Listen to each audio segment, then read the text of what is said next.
मित्रांनो, शांत पहाटेच्या धुसर उजेडात डोंगराच्या पायथ्याशी एक देखणा घोडा शांतपणे उभा होता. त्याच्या शेजारी थरथरत एक छोटीशी चिमणी जमिनीवर बसली होती. तिचे पंख थरथरत होते आणि डोळ्यात पाणी. ती घाबरलेल्या आवाजात म्हणाली, माझं घर वादळात उद्ध्वस्त झालं. आता मी कुठे जाऊ? कोणावर विश्वास ठेवू? घोडा खोल अनुभवाने तिच्याकडे पाहत हळूच म्हणाला, विश्वास हरवला की वाटही हरवते, पण धीर ठेवला की देवच वाट दाखवतो. चिमणीने शंका व्यक्त केली, पण रोज रोज दुःखच का? घोडा शांतपणे उत्तरला, कारण दुःख माणसाला तोडायला येत नाही, ते घडवायला येतं. आणि लगेचच तो गंभीर स्वरात म्हणाला, आज मी तुला एक कथा सांगणार आहे, पण लक्षात ठेव, कथा अर्ध्यात मोडली तर संकट वाढतात, म्हणून शेवटपर्यंत ऐक. हे शब्द ऐकताच चिमणी थोडी सावरली. तिच्या डोळ्यात एक नवीन आशा चमकली आणि कुठेतरी तुमच्याही मनात एखादा प्रश्न उगवला. कारण ही कथा फक्त त्या दोघं प्राण्यांची नाही, ती तुमच्या आयुष्याचीही जोडलेली आहे. पुढे जाण्याआधी या प्रवासाचा भाग राहण्यासाठी चॅनलला सबस्क्राईब करा आणि बेल आयकॉन दाबा. या व्हिडिओला एक लाईक करा आणि कमेंटमध्ये भक्तीने जय श्रीकृष्ण असं लिहा, कारण तुमचा एक शब्द कुणाचं आयुष्य बदलू शकतो. चला तर मग आता ही कथा सुरू करूया. मित्रांनो, एक पुरातन गाव होतं आणि त्या गावात एक जुना किल्ला होता. त्या किल्ल्याचा कडा असा होता की संध्याकाळी सूर्य खाली झुकताना आभाळातलं सोनं जणू दगडावर विरघळून व्हायचं. आणि त्याचवेळी त्या चौथऱ्यावर उभं राहिलं की माणसाला स्वतःचंही वजन जाणवत नसे, कारण खाली खोल दरी, दूरवर पसरलेली झाडांची गर्दी, वाऱ्याचा मंद पण बोचरा स्पर्श आणि त्या सगळ्यांवर एक अनामिक शांतता पसरलेली असायची. माधव लहानपणापासून त्या किल्ल्याच्या पायथ्याशी वाढला होता, पण वरच्या चौथऱ्यावर जाण्याची हिंमत तो कधी करत नसे. आज मात्र त्याची पावलं आपोआप तिकडे वळत होती, कारण आज काहीतरी वेगळंच होतं. आकाश आज वेगळ्या रंगात न्याहून निघालं होतं. केशरी, निळा आणि जांभळा रंग एकमेकात मिसळत होते. पक्षी आज लवकर घरट्यांकडे परतले होते. वारा आज जरा जास्त शांत होता, जणू सगळं जगच श्वास रोखून काहीतरी वाट पाहत होतं. आणि माधवच्या छातीत धडधड वाढत होती, पण का हे त्यालाच कळत नव्हतं. त्याच्या हातात आईने दिलेली कोरडी भाकरी होती. तो रोज संध्याकाळी देवळात जाताना ती खात असे, पण आज भूकच नव्हती. मन बेचैन होतं. पावलं चालत होती, पण डोक्यात एकच प्रश्न फिरत होता, आजच का मला या चौथऱ्यावर यावंसं वाटतंय? तो वर पोहोचला, चौथऱ्यावर उभा राहिला आणि खाली पाहिलं तर धुसर अंधार दरीत साचायला लागला होता. वर आकाशात शेवटचे पक्षी रेषांसारखे उडत होते आणि तेवढ्यात अचानक चमकदार प्रकाशाचा एक पट्टा आकाशात तिरका उतरला आणि त्या पट्ट्याच्या मधोमध जणू हवा फाटल्यासारखं काहीतरी उघडू लागलं. माधवाचं हृदय थांबल्यासारखं झालं. डोळे विस्पारले गेले आणि त्याला वाटलं की तो भ्रम पाहतोय, पण प्रकाश अधिकच तीव्र होत गेला आणि त्या प्रकाशात एक दरवाजासारखी चौकट स्पष्ट दिसू लागली. आकाशात दरवाजा, तोही जिवंत प्रकाशाचा. आजवर गावात ऐकलेल्या फक्त गोष्टी होत्या, पण आज तो स्वतःच्या डोळ्यांनी पाहत होता. त्याचे पाय थरथरू लागले. तोंडातून शब्द निघेना. ना तो पळू शकत होता, ना पुढे जाऊ शकत होता. त्या दरवाजातून मंद उजेड बाहेर पडत होता आणि त्या उजेडात एक सावलीसारखी आकृती हालताना दिसली. ती मानवी होती की काही वेगळी हे त्याला कळेना. फक्त इतकंच कळत होतं की काहीतरी त्याला पाहत होतं. त्या क्षणी माधवाच्या आयुष्याचा आजवरचा सगळा साधेपणा, त्याचं शेत, त्याची आई, त्याचं गरीब घर, त्याचे देवळातले रोजचे हात जोडणं, सगळे एका क्षणात फार लहान वाटू लागलं. आकाशात उघडलेला तो दरवाजा हळूहळू बंद होऊ लागला आणि त्या क्षणी वारा जोरात सुटला.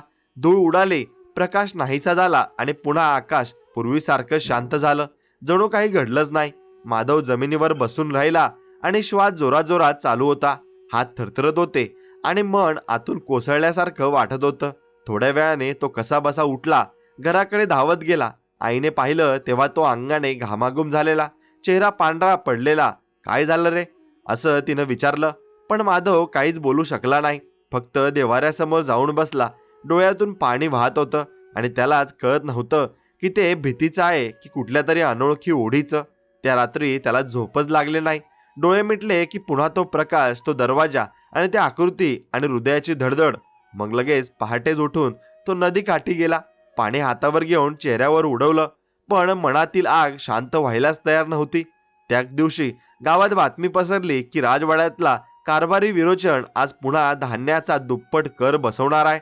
आधीच गाव गरीब, वरून हा अन्याय. लोकांच्या चेहऱ्यावर भय आणि असहायता. माधवाची आई सुद्धा धान्याच्या चिंतेत होती. यंदा पीक कमी झालंय, कर भरायला जीव जाईल असं ती म्हणत होती. माधवाचं लक्ष मात्र त्या चौथऱ्याकडेच लागलेलं. त्याला वाटत होतं की कालचं जे झालं काही अपघात नव्हता, काहीतरी ठरलेलं होतं. आणि त्याच दिवशी गुरुकुलात गेलेला माधव सईला भेटला. सई इतर मुलींसारखी नव्हती. डोळ्यात प्रश्न, मनात धाडस. तो तिला सगळं सांगायचं ठरवतो, पण शब्द सापडत नाहीत. शेवटी तिनेच विचारलं, तू आज वेगळाच दिसतोयस, काय पाहिलंस? आणि त्या एका साध्या प्रश्नाचंच माधवाचं मन मोडलं आणि त्याने कालचा सगळा अनुभव सईसमोर उलगडून सांगितला. आकाशात दरवाजा, प्रकाश, सावली, सगळं सई शांतपणे ऐकत राहिली. शेवटी ती म्हणाली, तुला माहितीये का, गुरुकुलात वृद्ध आचार्य सोमेश्वर गेली अनेक वर्ष एका रहस्यमय दरवाजाबद्दल सांगत आले आहेत, जो फक्त निवडलेल्यांनाच दिसतो. माधवाच्या अंगावर काटा आला. म्हणजे तो वेडा नव्हता, हे खरंच होतं. त्या दोघांनी आचार्यांना भेटायचं ठरवलं. संध्याकाळी आश्रमात जाऊन ते त्यांच्या समोर उभे राहिले.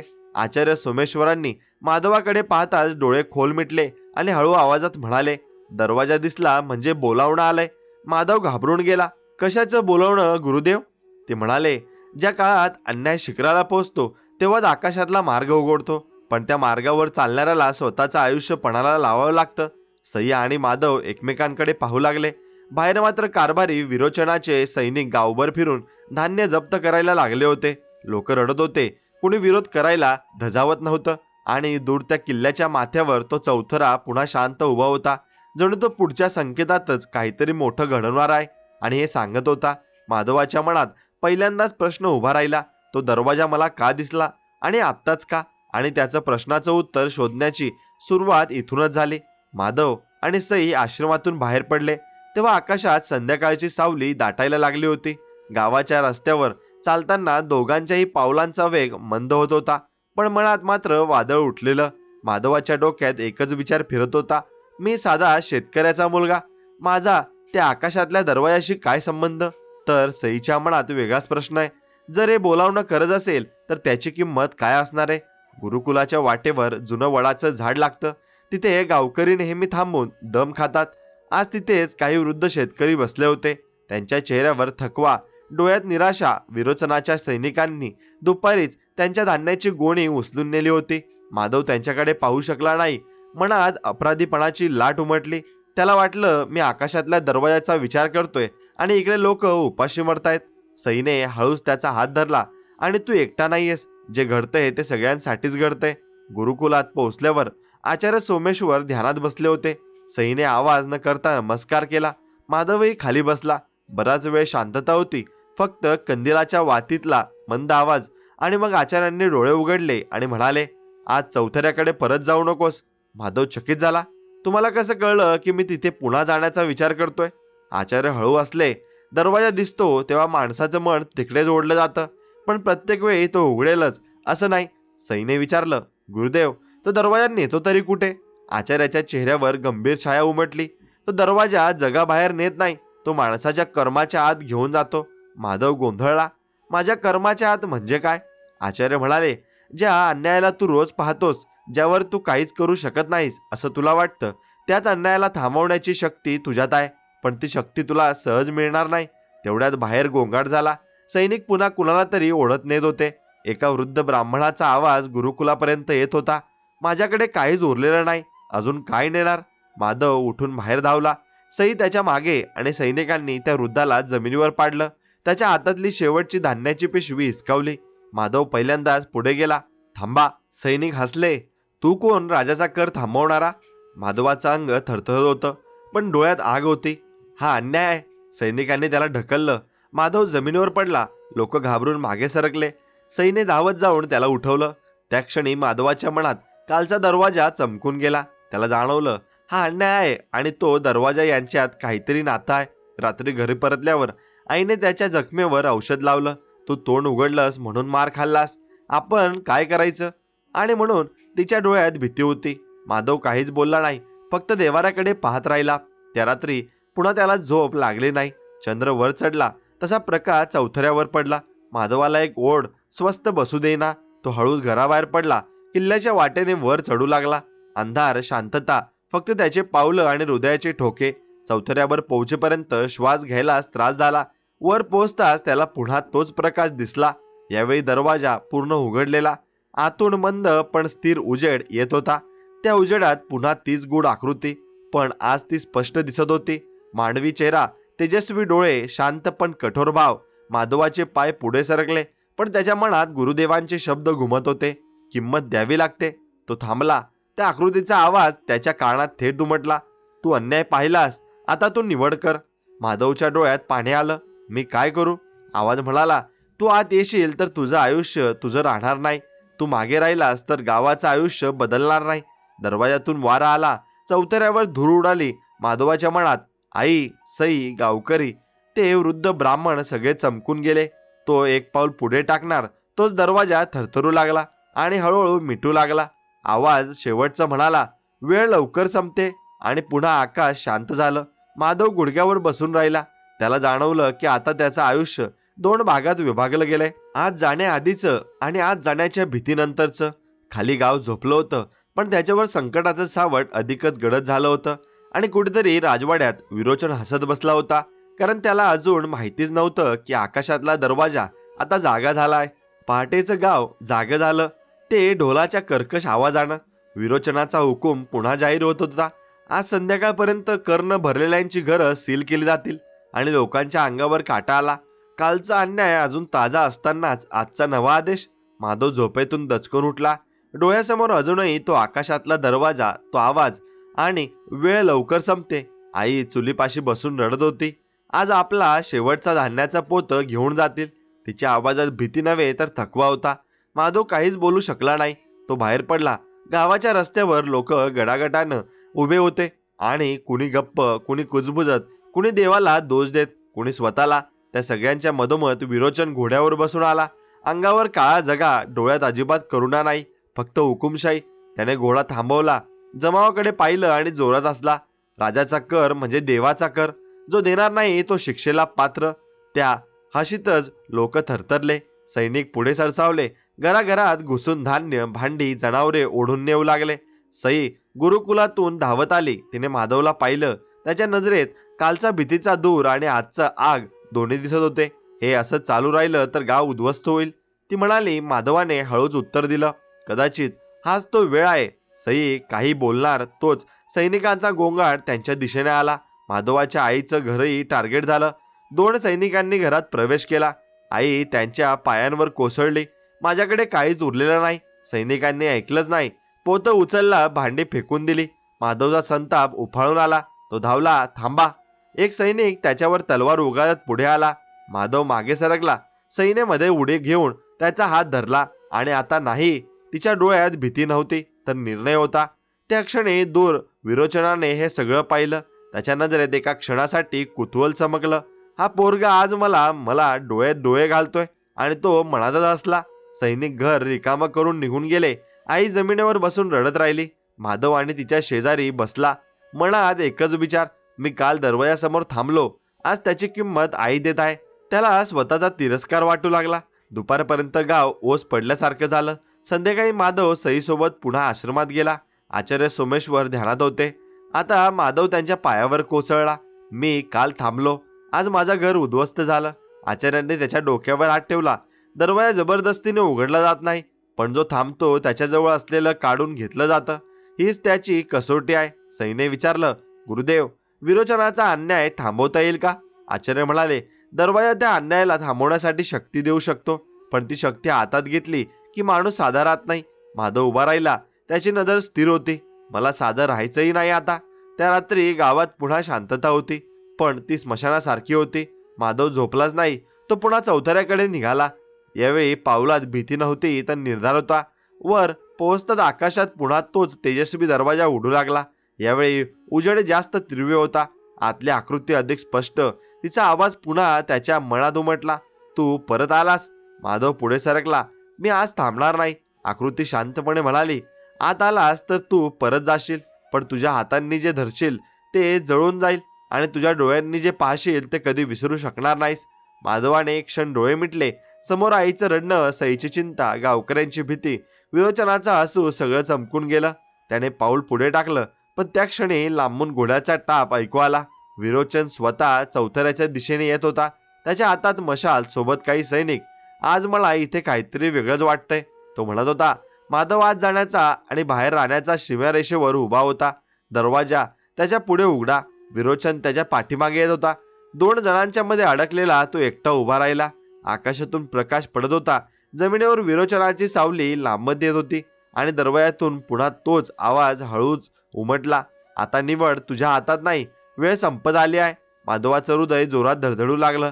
पुढचं पाऊल तो कोणत्या दिशेने टाकणार हेच आता सगळ्या गावाचं भविष्य ठरवणारं होतं. माधव 2 जगांच्या मध्ये उभा होता. पुढे आकाशात उघडलेला तेजस्वी दरवाजा आणि मागे धावत येणारा विरोचन. मशालीचा उजेड दगडांवर थरथरत होता. सैनिकांचे टाप दूरवर घुमत होते. त्या क्षणी माधवाच्या डोक्यात कोणताही विचार नव्हता, फक्त छातीत धडधड आणि कानात तो गूढ आवाज. वेळ संपत आली आहे. त्याने एक क्षण मागे वळून पाहिलं. विरोचनाचा चेहरा क्रूर हसण्यात वाकलेला, जणू त्याला माधवाच्या भीतीचा सुगंध येत होता. ए पोरगा, तिथे थांब, तो ओरडला. किल्ल्यात अनधिकृत येणं म्हणजे मृत्यू. माधवाला हास्य आलं, कारण त्याच्यासमोर उघडलेला तो दरवाजा मृत्यूपेक्षाही मोठ्या भीतीचा होता. त्याने डोळे मिटले. आईचा रडका चेहरा, सईचे काळजीचे भरलेले डोळे, गावकऱ्यांची उपाशी माणसं, सगळं डोळ्यात उभं राहिलं आणि त्याने पाऊल पुढे टाकलं. त्या क्षणी वारा अचानक थांबला. मशालींचा उजेड मंद झाला.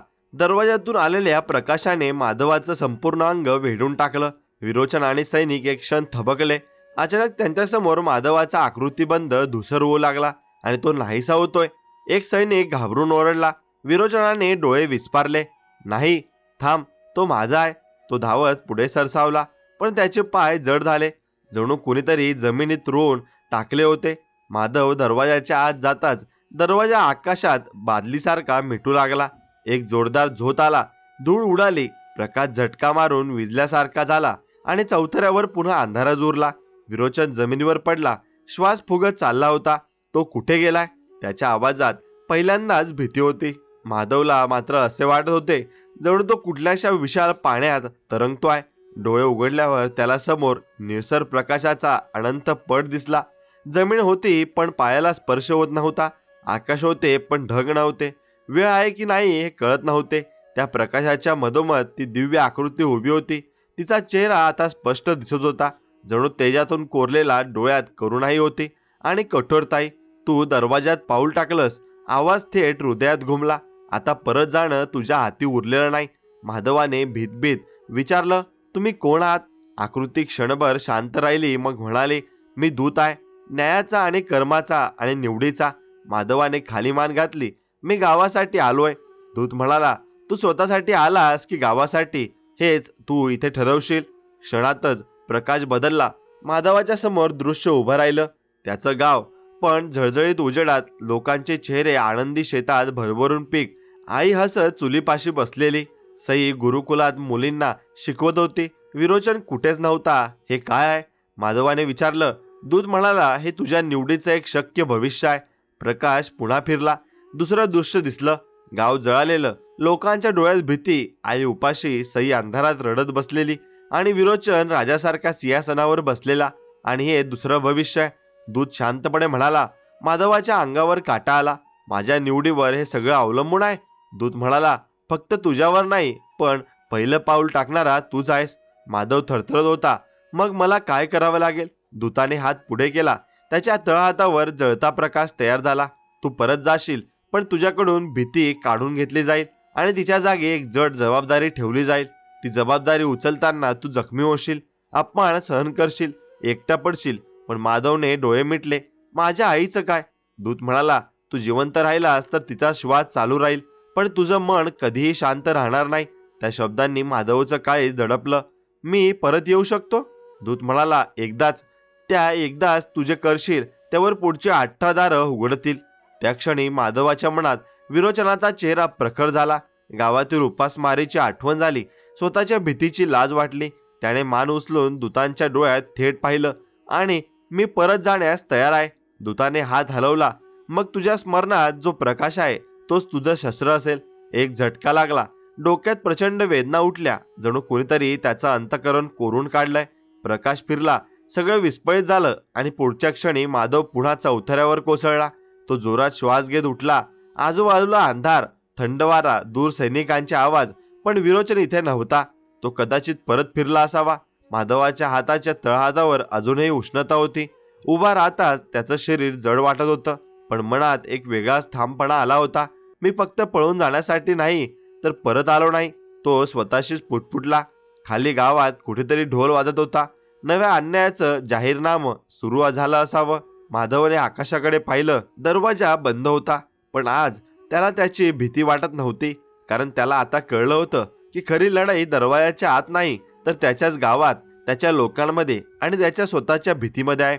आणि त्या रात्री पहिल्यांदाच माधवाने ठरवलं, विरोचनाला थांबवायचं म्हणजे तलवारीपेक्षा आधी लोकांच्या मनात धैर्य जागं करायचं.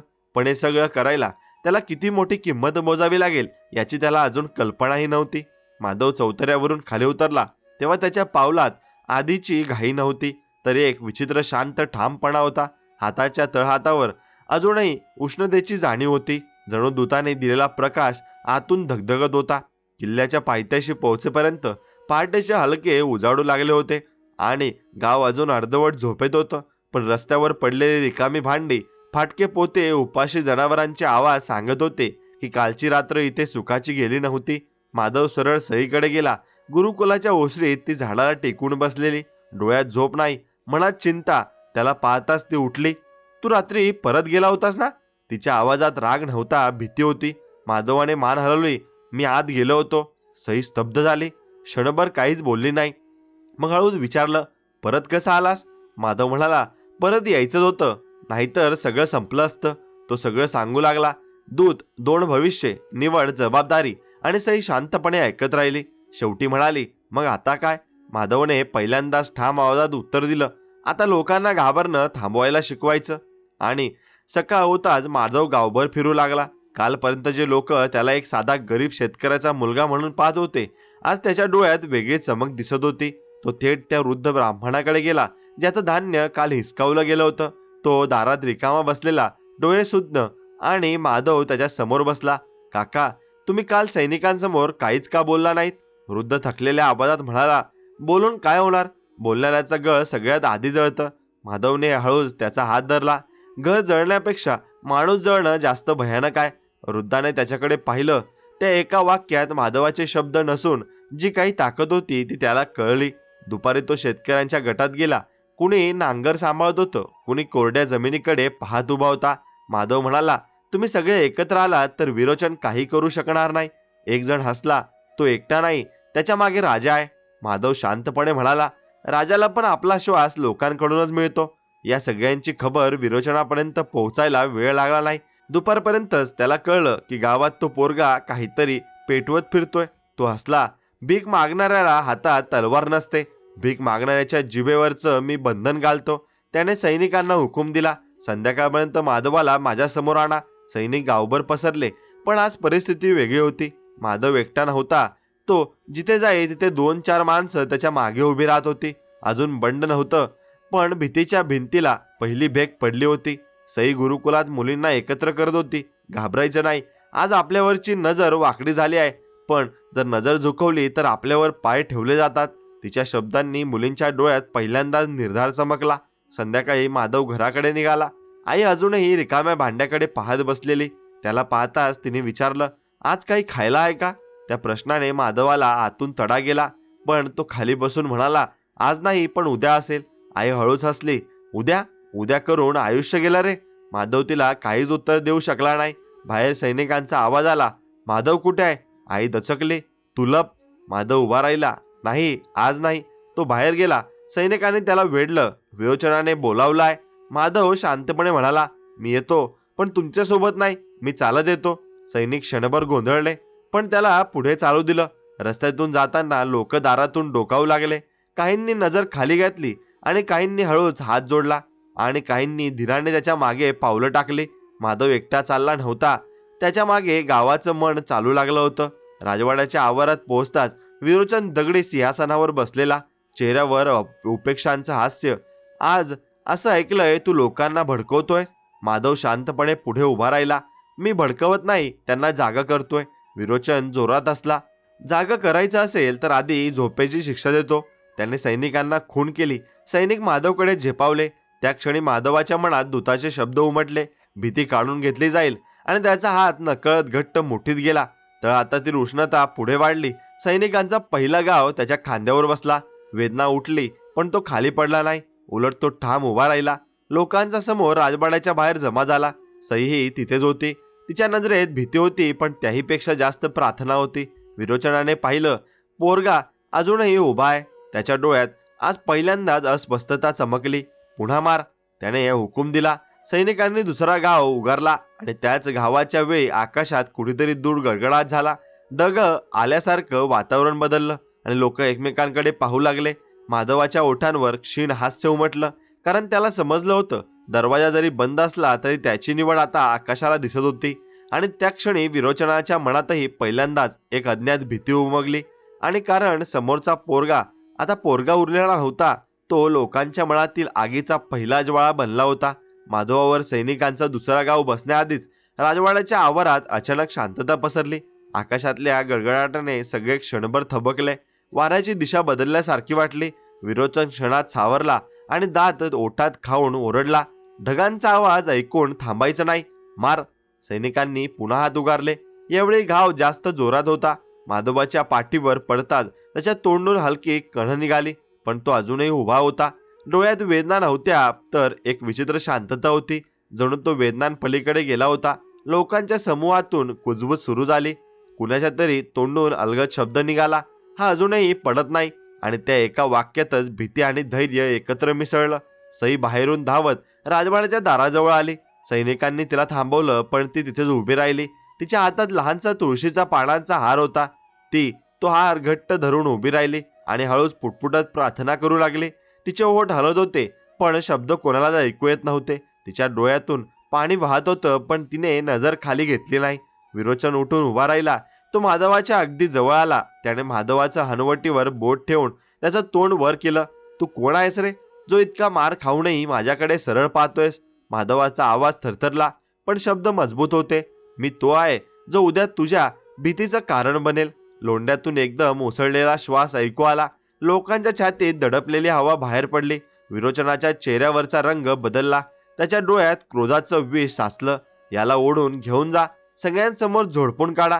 हा हुकूम ऐकून सैनिकांनी माधवला दोन्ही बाजूंनी धरलं. फडफडत राजवाड्याच्या बाहेर चौकात आणलं. चौकात आधी जमलेली गर्दी आणखी दाट झाली. लोकांची हिंमत अजून पूर्णपणे जागी झाली नव्हती, पण त्याची नजर आता खाली नव्हती. स्त्रिया पदराने तोंड झाकून उभ्या होत्या. पुरुष हात घट्ट मुठीत पकडून उभे होते. कुणाच्याही शरीरात तलवार नव्हती, आणि पण मनात राग साठत चालला होता. आता सैनिकांनी माधवला मधोमध उभं केलं. पहिला फटका बसला तेव्हा रक्ताचा लाल धागा जमिनीवर पडला. दुसरा फटका बसताच माधव गुडघ्यावर बसला.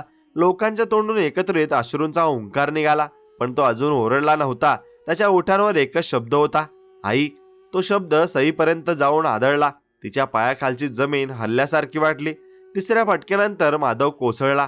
सैनिकांचा श्वास जोरात चालू होता, पण विरोचन समाधानाने पाहत होता. आता उठ, त्याने उपासाने म्हटलं. माधवाने मातीला टेकून एक हात जमिनीवर ठेवला. उठायचा प्रयत्न केला, पण शरीराने साथ दिली नाही. त्या क्षणी जमावाच्या पाठीमागून एक वृद्ध आवाज उमटला, थांबा. तोच ब्राह्मण वृद्ध होता, ज्याचं धान्य आधी लुटलं गेलं होतं. त्याचा आवाज थरथरत होता, पण पाय पुढे चालत होते. आता अजून मारलं तर हा मरेल. विरोचन हसला, मरणार असेल तर आजच का नाही? वृद्ध ब्राह्मण पुढे आला, हात जोडले. त्याला मारा, पण आधी मला मारा, कारण हा माझ्यासाठी उभा राहिलाय, म्हणून आज माझ्याजवळ काहीच नाही. त्या शब्दांनी जमाव हल्ला. लोकांच्या डोळ्यात पहिल्यांदाच वेगळी ज्योत पेटली. आणखी दोन स्त्रिया पुढे आल्या. माझं घर तोडलं तेव्हा हा पहिला धावून आला होता, एक म्हणाली. एक तरुण शेतकरी पुढे आला. माझ्या वडिलांना मारताना हा मध्ये उभा राहिला होता. लोक एक एक करून पुढे येऊ लागले. कुणाचं एक वाक्य, कुणाचं दोन, पण प्रत्येक शब्दात माधवाच्या आजचं जिवंत असणं दिसत होतं. विरोचनाला पहिल्यांदाच समोरचं दृश्य नियंत्रित होत नसल्यासारखं वाटलं.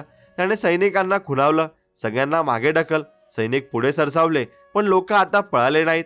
त्यांनी पहिले ढवळाढवळ केली. एखाद्याच्या हातात काठी होती, एखाद्याच्या हातात दगड. कोणाकडे काहीच नव्हतं, तरी तो उभा होता. त्या क्षणी माधव अर्धवट शुद्धीतून हे सगळं पाहत होता. दुसऱ्या नजरेतून त्याला लोक पुढे सरकत असल्याचं दिसत होतं.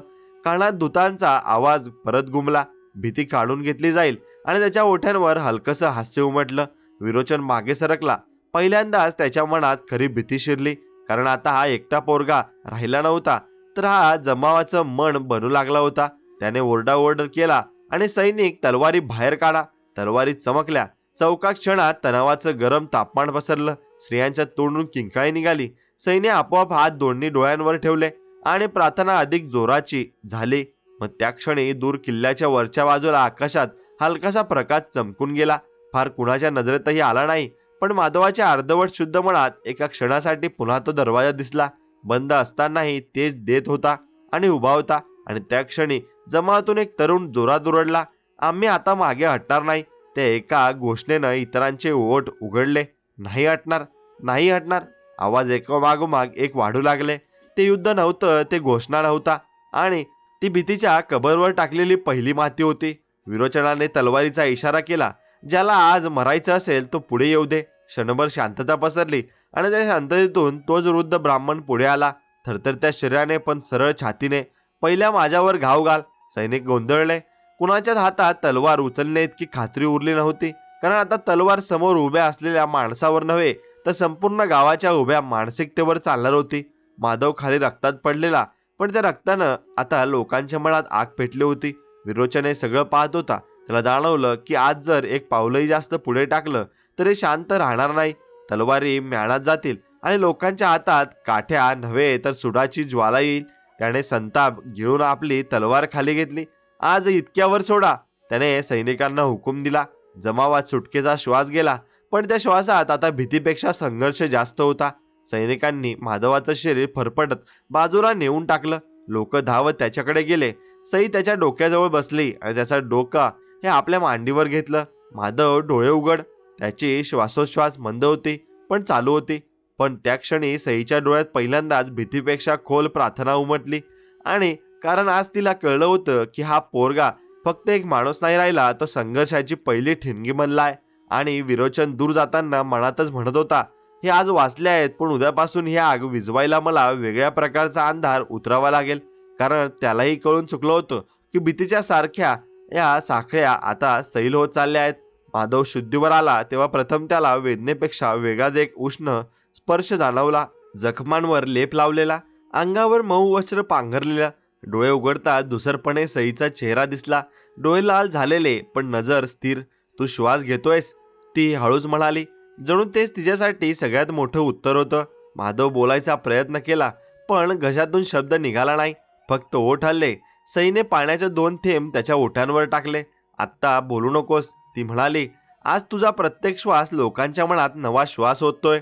त्या शब्दांचा अर्थ माधवला पूर्ण जाणवत नव्हता, पण आज कुठेतरी त्याला समजलं की बाहेर काहीतरी मोठं घडून गेलाय. तो त्या ज्या झोपडीत पडला होता ती गुरुकुलाच्या मागची लहान खोली होती. बाहेरून अनेक आवाज येत होते. कुणी कुजबुजत होतं, कुणी रडत होतं, कुणी प्रार्थना करत होतं. माधवने हळूच डोळे मिटले आणि पुन्हा उघडले. आई, त्याने हळू आवाजात विचारलं. सई क्षणभर थांबली, मग म्हणाली, आई ठीक आहे, ती इथेच आहे. त्याच्या डोळ्यात एका क्षणासाठी पाणी तरळलं. त्याने डोळे वळवले. बाहेर जखमी झालेल्या काही गावकऱ्यांना आचार्य सोमेश्वर उपचार करत होते. कुणाला फटका बसलेला, कुणाच्या पायाला तलवारीचा स्पर्श झालेला, आणि त्या सगळ्यांमध्ये माधवचं नाव शांत आवाजात पुन्हा पुन्हा घेतलं जात होतं. तो उठेल ना, तो वाचेल ना, या प्रश्नांनी हवेत एक वेगळीच तडफड निर्माण केली होती.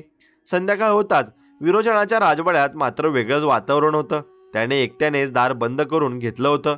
खोलीत फक्त एक कंदील पेटलेला, पावलांची चुळबुळ, अस्वस्थ श्वास, आणि आज लोक माझ्याकडे त्या नजरेत पाहत होते जी मला आवडत नाही. तो स्वतःशीच पुटपुटला आणि त्याने जवळच्या सेवकाला हाक मारली. राजाला लगेच कळलं, उद्याच मला विशेष परवानगी हवी आहे, आणि सेवक घाबरून निघून गेला. आणि विरोचनाच्या मनात आता माधवचा चेहरा फिरत होता, रक्तात पडलेला, पण लोकांच्या नजरेत देवासारखा उभा राहिलेला. त्याला पहिल्यांदा जाणवलं की तलवारीपेक्षा जास्त तीक्ष्ण काहीतरी लोकांच्या मनात निर्माण झालाय. गुरुकुलात रात्रीचा अंधार पसरला तरी झोप कुणालाच लागली नाही. सई माधवाजवळ बसूनच होती आणि त्याच्या श्वासाची लय ऐकत. प्रत्येक श्वास जणू देवाकडून परवानगी मिळाल्यासारखा वाटत होता. बाहेर काही तरुण पहारेकरी म्हणून उभे राहिले होते. कालपर्यंत जे स्वतःच्या घराबाहेर पडायलाच घाबरत होते, ते आज कातात काठी घेऊन गुरुकुल राखत होते. हा बदल कोणाच्या शब्दांनी झाला नव्हता, तो माधवच्या रक्तातून झाला होता. अर्ध्या रात्री माधव पुन्हा थोडासा शुद्धीवर आला. त्याने सईकडे पाहून हळूच विचारलं, लोक घाबरलेत का? सईने डोकं हलवलं. नाही, आज पहिल्यांदा त्यांनी भीतीला मागे ठेवलं आणि माधवच्या ओठांवर हलकंसं हास्य आलं. तो पुन्हा डोळे मिटून शांत झाला. दुसऱ्या बाजूला आचार्य सोमेश्वर एकटेच देवारापाशी बसले होते. डोळे मिटलेले, ओठांतून मंद जप सुरू होता. त्यांच्या मनात एकच चिंता होती. दरवाजाचा प्रकाश याने पाहिला आहे, पण त्याची खरी परीक्षा आता सुरू होईल. बाहेरून सईचा हलका आवाज ऐकू आला. गुरुदेव, तो वाचेल ना? आचार्यांनी डोळे उघडले. देव त्याला वाचवेल की नाही हे प्रश्न नाही आता, त्यांनी शांतपणे म्हटलं. देव त्याच्या माध्यमातून इतरांना वाचवेल का हे पुढचं उत्तर आहे. पहाटेच गावात एक वेगळीच हालचाल दिसायला लागली. लोक आपल्या जखमी माणसांना भेटायला गुरुकुलाकडे येऊ लागले. कुणी लहानसा फळांचा टोकरा आणला, कुणी पाण्याचं मडके, कुणी फक्त हात जोडून उभं राहिलं. त्या मूक उपस्थितीतच एक नवा संबंध तयार होत होता. भीतीवर आधारलेलं गाव आता करुणेवर उभं राहू लागलं होतं. माधवची आई झोपडीच्या बाहेर बसली होती. डोळ्यात अश्रू पण छातीत अभिमान. कालपर्यंत जिच्याकडे कोणाचं लक्ष नव्हतं ती आज गावाच्या नजरेत उंच उभी राहिली होती. माधव दुपारपर्यंत थोडाफार बसू लागला. अंगात कमजोरी होती, पण डोळ्यात वेगळीच स्पष्टता दिसत होती. सई त्याला आधार देत बसवलं. आणि आता तू विश्रांती घ्यायला हवी, ती म्हणाली. माधवने मान हलवली. विश्रांती घेईन, पण आधी विरोचनाबद्दल कळायला हवं. सईने क्षणभर विचार केला. राजवाड्यात गडबड आहे, तो विशेष परवानगी मागतोय म्हणे. माधवच्या चेहऱ्यावर सावली उमटली. तो माझ्यावर नव्हे, आता लोकांवर काहीतरी मोठं आणणार आहे. त्या शब्दानंतर खोलीत क्षणभर शांतता पसरली. त्या शांततेतच दूर कुठेतरी ढोलाचा आवाज पुन्हा सुरू झाला. तो सणांचा ढोल नव्हता, तो जणू एखाद्या अनोळखी संकटाचा इशारा होता. माधवाने खिडकीतून बाहेर पाहिलं. अंधाराचे ढग जणू परत एकत्र येत होते. दरवाजा जरी आकाशात बंद असला तरी त्याचा परिणाम अजूनही हवेत होताच. त्याला दूताचा आवाज पुन्हा आठवला. जखमांपेक्षा भारी असते जबाबदारी. त्याने स्वतःशीच पुटपुटलं. आता ती माझ्या अंगात उतरायला लागली आहे. म्हणून त्याच वेळी राजवाड्यात विरोचन राजासमोर उभा होता. डोळे झुकवून आणि पण आवाजात हे संपूर्ण विष. प्रजा वाकड्या वाटेवर चालते आहे. महाराज, त्यांना थांबवण्यासाठी कडक शिक्षेची परवानगी हवी आहे. राजा धर्मकेतू क्षणभर गप्प राहिला. दूर कुठेतरी त्यालाही कालच्या चौकातलं दृश्य आठवत होतं. रक्तात पडलेला एक पोरगा आणि त्याच्यावर उभा राहिलेला जमाव. त्याच्या मनात पहिल्यांदाच प्रश्न उभा राहिला. तो पोरगा बंडखोर आहे की आरसा? पण त्याने त्या प्रश्नाला दाबून टाकलं आणि मंद स्वरात म्हणाला, विचार करून सांगतो. विरोचनाने मान झुकवली, पण मनात तो आधीच निर्णय घेऊन बसला होता. माधव गुरुकुलात बसलेला हे सगळं जाणत नव्हता, पण त्याच्या मनात खोल भागात एक सततची जाणीव सुरू झाली होती की प्रत्यक्ष युद्ध आता तलवारीचं नसून लोकांच्या मनाचं असणार आहे. तो हळूच उठून उभा राहिला. सईने त्याला आधार दिला. आपण कशासाठी उभं राहिलोय ते विसरणार नाही, तो म्हणाला. सईने त्याच्या डोळ्यात पाहिलं. तिला कळलं की आज जरी त्याचं शरीर जखमी झालं असेल तरी त्याचं अंतःकरण आता आधीपेक्षा जास्त तेजस्वी झालं आहे. आणि त्या क्षणी दूर आकाशाकडे कुणीही न पाहिलं तरी कुठेतरी अदृश्य जगात एक दरवाजा क्षणभर मंद चमकून गेला. गुरुकुलात माधव जरा सावरलेला असला तरी हवेत एक अदृश्य तणाव सतत तरंगत होता. लोक येत होते, पाहून जात होते. कुणी त्याचे पाय धरत होते, कुणी फक्त दुरून हात जोडून होते. आणि माधव प्रत्येकाकडे पाहून फक्त मान झुकून होता. कारण त्याला आता कळून चुकलं होतं की लोक त्याच्यात माणूस नाही तर आशा पाहू लागले आहेत. आणि ही आशा जड असते. सई त्याच्याजवळ सावलीसारखी उभी होती आणि ती त्याच्या जखमा पाहत होती, पण त्याच्यापेक्षा जास्त ती लोकांच्या नजरा पाहत होती. त्या नजरा आता भीतीच्या नव्हत्या, त्या अपेक्षांच्या होत्या. दुसरीकडे राजवाड्यात राजा धर्मकेतू एकटाच मोठ्या सभागृहात बसला आणि खांबावर लटकलेले कंदील मंद उजेड टाकत होते. बाहेर ढग जमू लागले आणि मग राजा हातातल्या माळेचे दाणे फिरवत होता, पण एक जप त्याच्या तोंडातून निघत नव्हता. डोळ्यातून समोरचं आणि कालचं दृश्य पुन्हा पुन्हा उभं राहत होतं. जमिनीवर पडलेला माधव आणि त्याच्या भोवती उभा राहिलेला जमाव. हा बंड आहे की आरसा? हा प्रश्न त्याच्या मनात घुमत होता. विरोचन समोर उभा होता, दोन्ही हात जोडून, पण डोळ्यात अधीर चमक. महाराज, वेळ वाया घालवण्यात अर्थ नाही. उद्याच कठोर हुकूम जाहीर करूया. राजा काहीच बोलला नाही. त्याने खिडकीतून बाहेर पाहिलं. दूर कुठेतरी गुरुकुलाचा दिवा मंद पेटलेला दिसत होता. त्याच्या मनात विचित्र हलचल झाली. त्याने हळू आवाजात विचारलं, तो पोरगा वाचला का? विरोचन क्षणभर थबकला. हो, अजून श्वास घेतोय. राजा डोळे मिटून राहिला. मग प्रजा अजून श्वास घेणार आहे, त्याने असे काहीसे म्हणताच विरोचन गोंधळला. महाराज, राजा हळूच मान हलवली. जा, उद्यापर्यंत थांब. विरोचन वाकून निघून गेला, पण त्याच्या मनात आता नवा डाव आकार घेत होता. संध्याकाळ गुरुकुलात शांत नव्हती. आचार्य सोमेश्वरांनी माधवला आपल्या जवळ बोलावलं. मंद आवाजात म्हणाले, आजपासून तुला लपून राहावं लागेल. माधवने आश्चर्याने पाहिलं. मी लपलो तर लोक काय शिकतील? आचार्यांनी त्याच्याकडे खोल नजर टाकली. आज त्यांना तुझ्या रक्ताने शिकवलाय, पण उद्यापासून त्यांना त्यांच्या रक्ताची वेळ येऊ नये म्हणून तुला सावध राहावं लागेल. सईने मध्येच विचारलं, विरोचन काहीतरी मोठं करणार आहे का? आचार्यांनी शांत उत्तर दिलं, तो राजाच्या मनात उतरतोय. माधवाच्या छातीत दडपण वाढलं. राजा तरी काय ऐकतोय त्याचं? आचार्य म्हणाले, कारण राजा वर्षानुवर्षे त्याच्या सावलीत बसत आलाय. रात्रीचा अंधार दाट होत गेला तसे गावात सैनिकांची हालचाल वाढली. कुठेच थेट हल्ला नव्हता, पण दर रस्त्यावर एक पहारा, दर चौकात एक गट. हे शांत वेळ होतं, आणि म्हणून जे युद्धापेक्षा जास्त भयानक असतं. लोक घरात बसून कुजबुज लागले, काहीतरी घडतंय. आज शांत आहे म्हणजे उद्या वादळ येणार. माधव गुरुकुलाच्या खोलीत बसून हे आवाज ऐकत होता, आणि त्याच्या मनात दूतांचे शब्द पुन्हा उमटले. तू परत जाशील, पण एकटाच असशील. आज ते शब्द खरी वाटू लागले होते. आणि त्याच वेळी विरोचन आपल्या गुप्त कोथळीत काही सैनिकांना बोलावत होता. लोक उघड बंड करत नाहीत, पण ते मनात पेटले आहेत. ती आग आधी विझवावी लागेल. त्याने आदेश दिला, उद्यापासून गुरुकुलाकडे कोणीही जाऊ नये. अन्न, पाणी, औषध काहीच पोहोचू देऊ नका. एक सैनिक घाबरत म्हणाला, महाराजांनी परवानगी दिली नाही. विरोचन थंड असला, मीच महाराजांना निर्णय द्यायला भाग पाडतोय. त्यांच्या डोळ्यात अंधार दाटला. पहाटे गुरुकुलाभोवती शांततेचं वेळ बसलं. कुणी हल्ला नाही, कुणी आरडाओरडा नाही, पण बाहेर येणारा प्रत्येक सैनिक परत पाठवत होते. आणि सई पाण्याचं मडके घेऊन बाहेर आली, आणि सैनिकांनी तिला थांबवलं. परत जा. जवानाचा आवाज कठोर होता. सईने मागे पाहिलं. गुरुकुलात अनेक जखमी आहेत. पाणी नसेल तर त्यांचं काय? तिच्या डोळ्यात भीती चमकली. ती शांतपणे माधवकडे आली. आपण वेड्यात आहोत. माधव उठून बसला.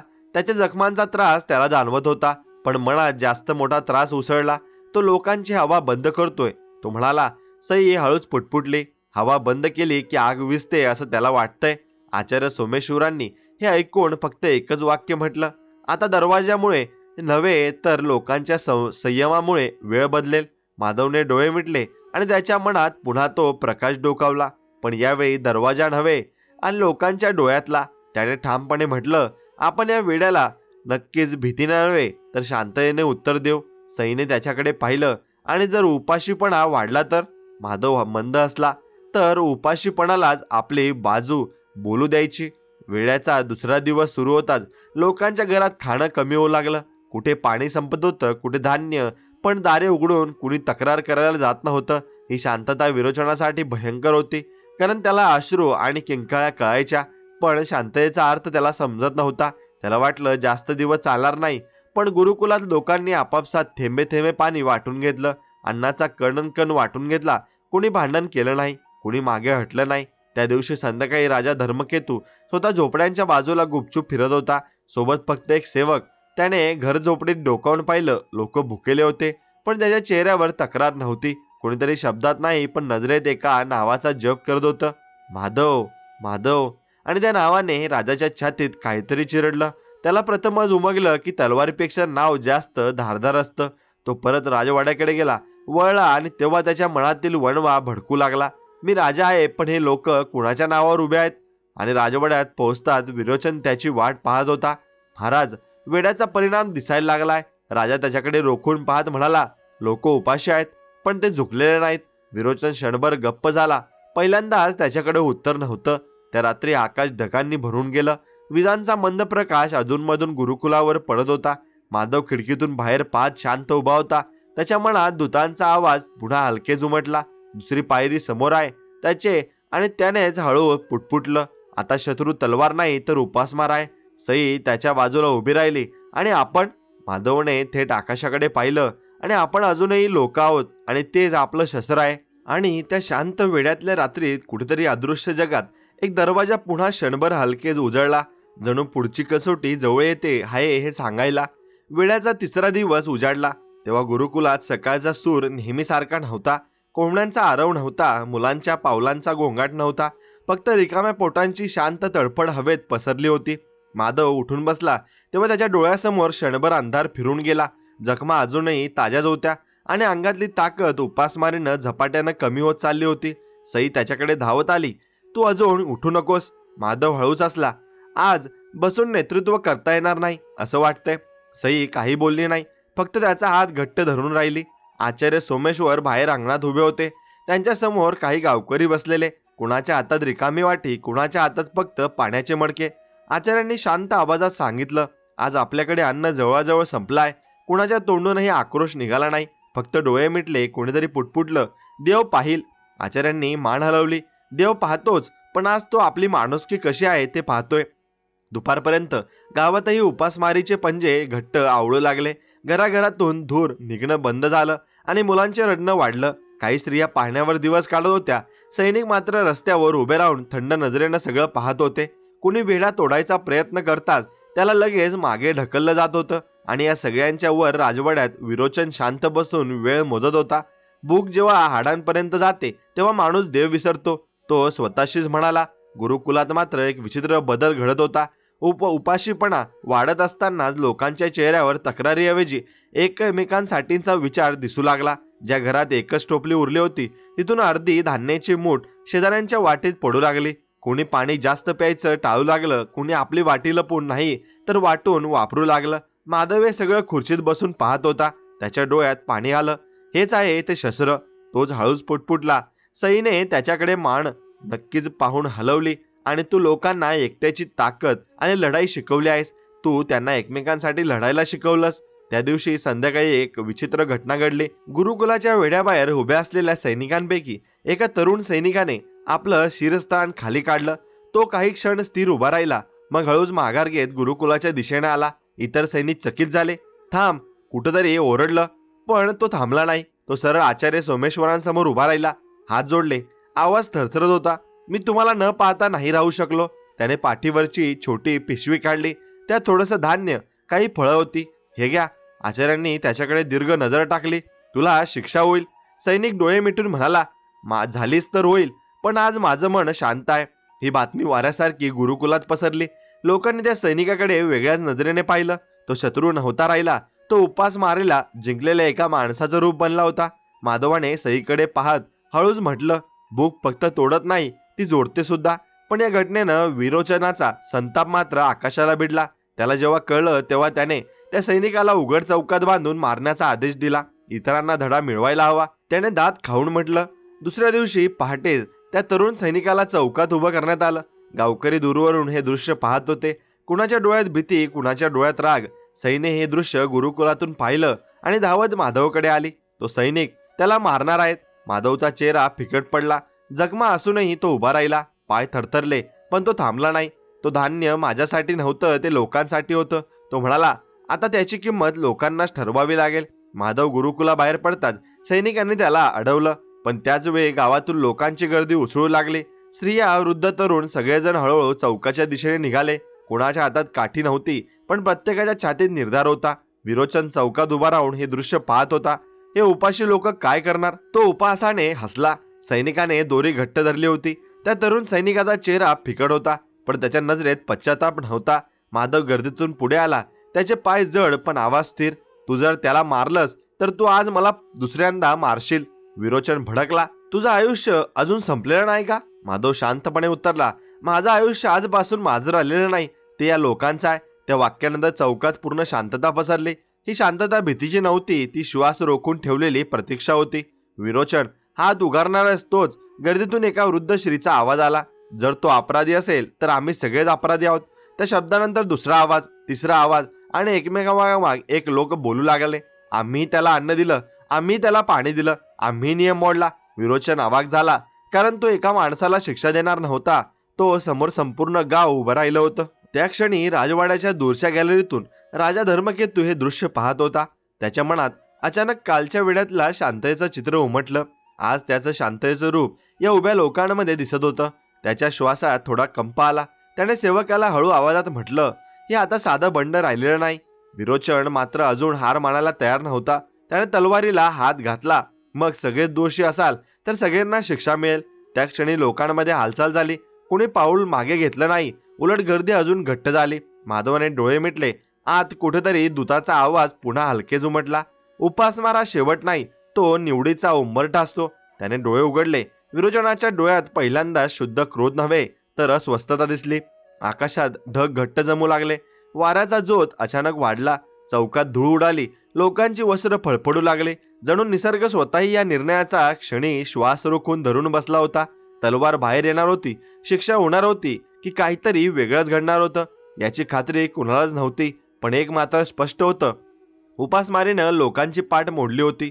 ती एक एक करून मनांची कवच फोडत होती. मग आता आणि त्या कवचानाडून जी ताकद बाहेर येत होती ती आता कोणाच्या हातात रोखता येण्याच्या पलीकडे जाऊ लागली होती.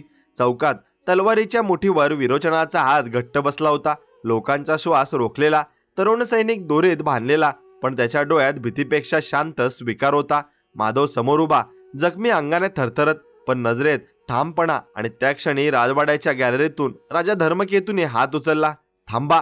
त्याचा आवाज दूरवरून आला, पण चौकात शिरून बसला. विरोचन क्षणभर गोंधळला, तलवार अर्ध्यावरच थांबली आणि राजा काही पावलं पुढे आला. त्याच्या चेहऱ्यावर कठोरता नव्हती, पण खोल थकवा होता. आज शिक्षा होणार नाही, त्याने स्पष्ट सांगितलं. लोकांतून हळूसा सुटकेचा श्वास निघाला. तरुण सैनिकाने डोळे भरून आले आणि दोरी सैल झाली. विरोचनाने दात ओठात खाऊन राजाकडे पाहिलं, आणि पण जाहीरपणे विरोध करण्याची हिंमत त्याच्यात नव्हती. राजा पुढे म्हणाला, वेळा आजपासून संपला. चौकात कुजबूज उसळली. काहींना आनंद, काहींना अविश्वास. राजा धर्मकेतूने लोकांकडे पाहत गंभीर आवाजात म्हटलं, भूक ही राजासाठी लाज आहे आणि प्रजेसाठी मृत्यू आहे. त्या वाक्याने लोक थबकले. माधवाने हळूच डोळे मिटले. त्याला क्षणभर वाटलं, कदाचित आजच न्याय जवळ आलाय. पण विरोचनाच्या मनात काही वेगळंच पेटलं होतं. त्याने राजाच्या कानाशी झुकून हळू आवाजात काहीतरी कुजबुजलं. राजा क्षणभर स्थिर झाला. त्याचा चेहरा बदलला. लोकांच्या नजरेत न पडता विरोचनने त्याच्या मनात पुन्हा शंका ओतली होती. राजा थोडा मागे सरकला, पुन्हा एकदा कठोर झाला.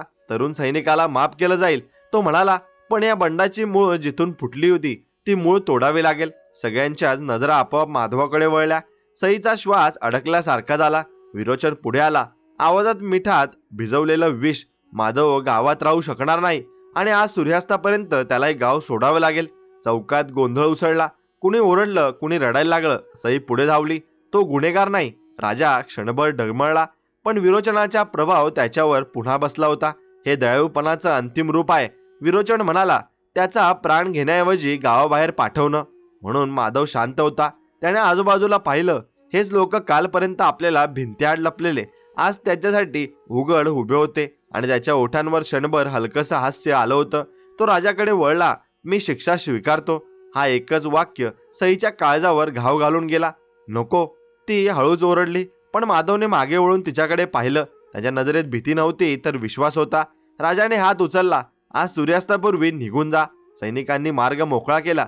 चौकात शांतता पसरली. ती शांतता जल्लोषाची नव्हती, ती तुटलेल्या आशेचीही नव्हती. ती एका कठोर निर्णयाची शांतता होती.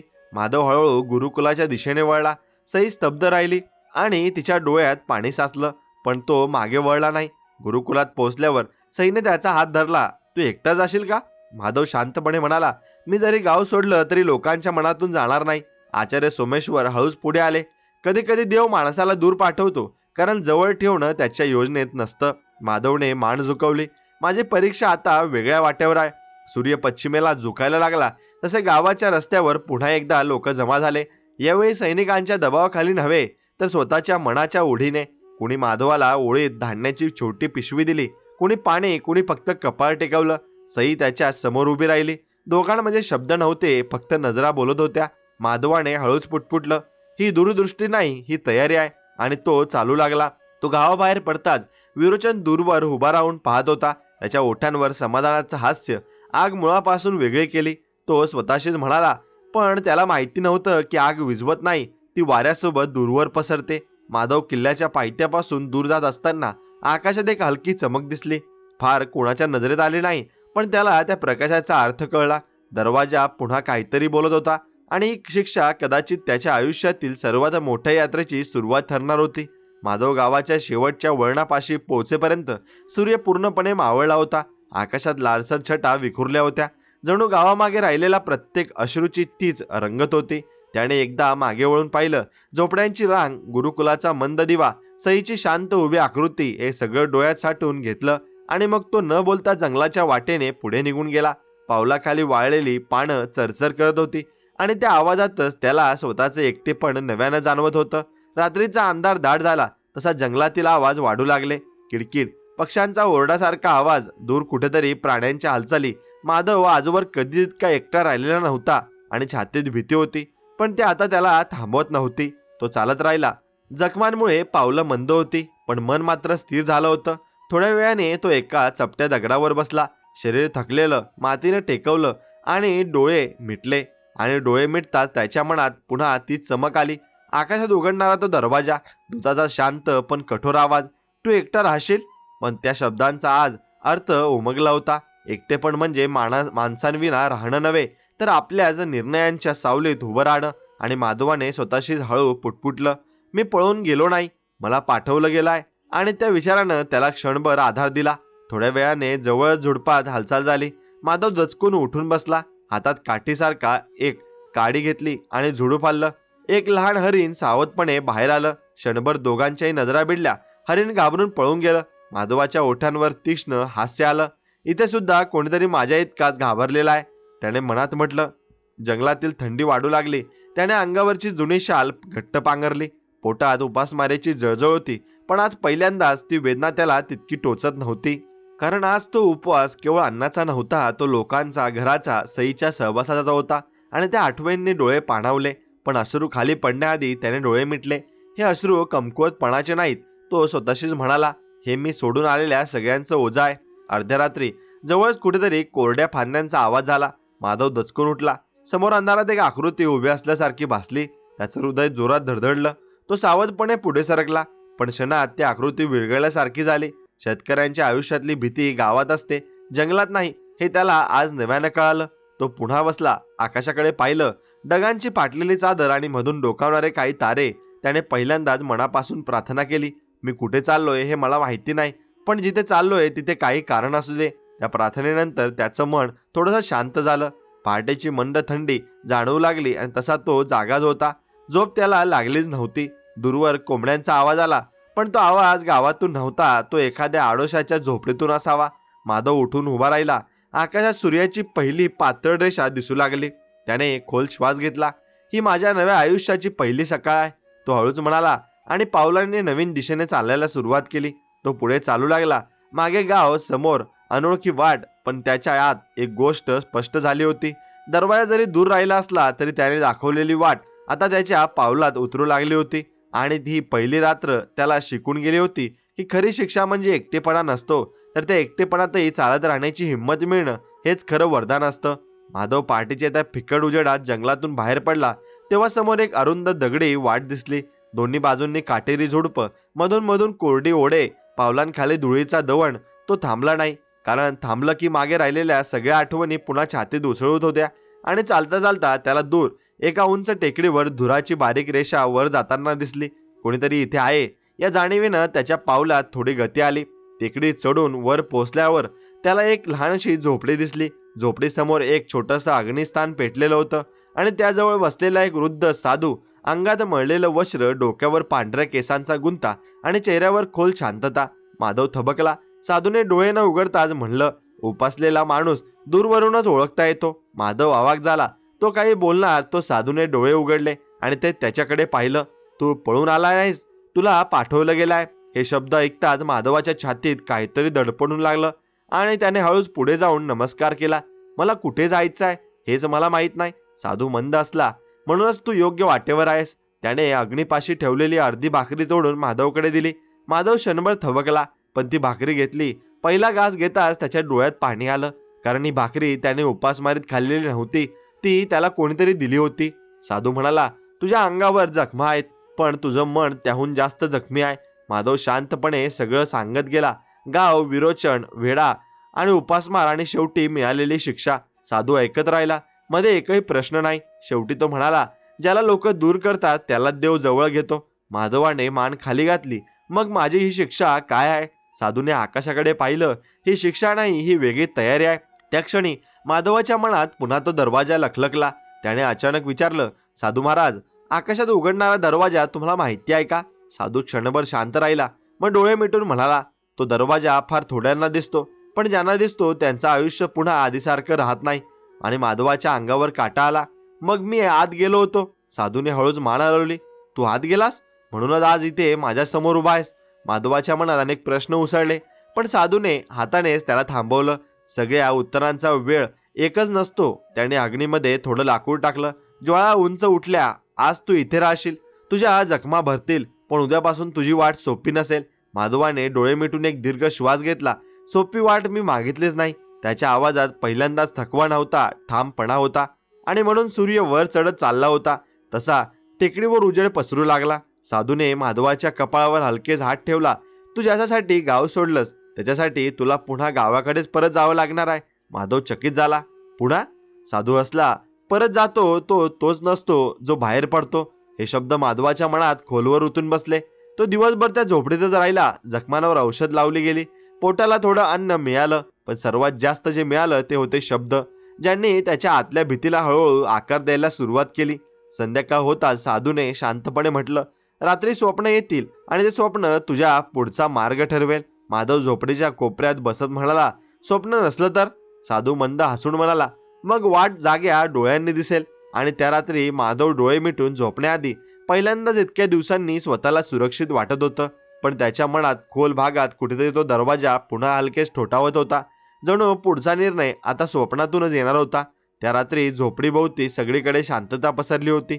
बाहेर वाऱ्याचा हलका आवाज आणि अग्नीची मंद ठिणगी, एवढाच काय तो गडबड करणारा आवाज. माधव बाजूला पडला तरी झोप लगेच लागेना. साधूचे शब्द त्याच्या कानात घुमत होते, स्वप्न तुझा पुढचा मार्ग ठरवेल. त्याने डोळे मिटले, श्वास स्थिर केला. जखमांच्या वेदना अजून होत्या, पण मन मात्र एखाद्या अदृश्य ओढीने आत खेचलं जात होतं. कधी झोप लागली कळलंच नाही, पण अचानक तो एका वेगळ्याच प्रकाशात उभा असल्यासारखा वाटू लागला. समोर विस्तीर्ण मोकळं आभाळ, खाली पायाखालची जमीन नसून प्रकाशाची लाट, आणि त्या प्रकाशाच्या मध्यभागी पुन्हा तोच दरवाजा आकाशात उघडलेला. पण यावेळी तो बंद होता, तो अर्धवट उघडा होता, जणू कुणाची तरी वाट पाहत होता. माधव सावधपणे पुढे सरकला. भीती नव्हती, पण एक अजब आदर होता. दाराच्या कडेला तोच दूत उभा आहे, शांत, तेजस्वी, डोळ्यात खोल अर्थ. दूताचा आवाज थेट मनात उमटला, तू दूर आलायस आणि पण तुझी लढाई दूर नाही. माधव गोंधळला. मी तर गाव सोडलंय. दूत म्हणाला, माणूस जागा सोडतो पण त्याची जबाबदारी त्याच्या बरोबर चालत राहते. दरवाजातून अचानक दृश्य बदललं. माधवला आपलंच गाव दिसलं. उपाशी लोक, सई, गुरुकुलात बसलेली, आचार्य ध्यानात, आणि राजवाड्यात विरोचन नव्या सैनिकांना हुकूम देताना त्याचे शब्द ऐकू येत होते. आणि उपाशीपणाला विसरायला नवीन भीती द्या. आणि माधवच्या छातीत धडधड वाढली. दूत म्हणाला, तो आता तलवारीने नाही तर तुझ्या नावाने युद्ध करणार आहे. माधव अचानक आवाक झाला. आणि माझ्या नावाने? दूताने हळूच मान हलवली. लोकांच्या मनात तू आशा ठरला आहेस आणि विरोचन त्या आशेलाच गुन्हा ठरवू पाहतो.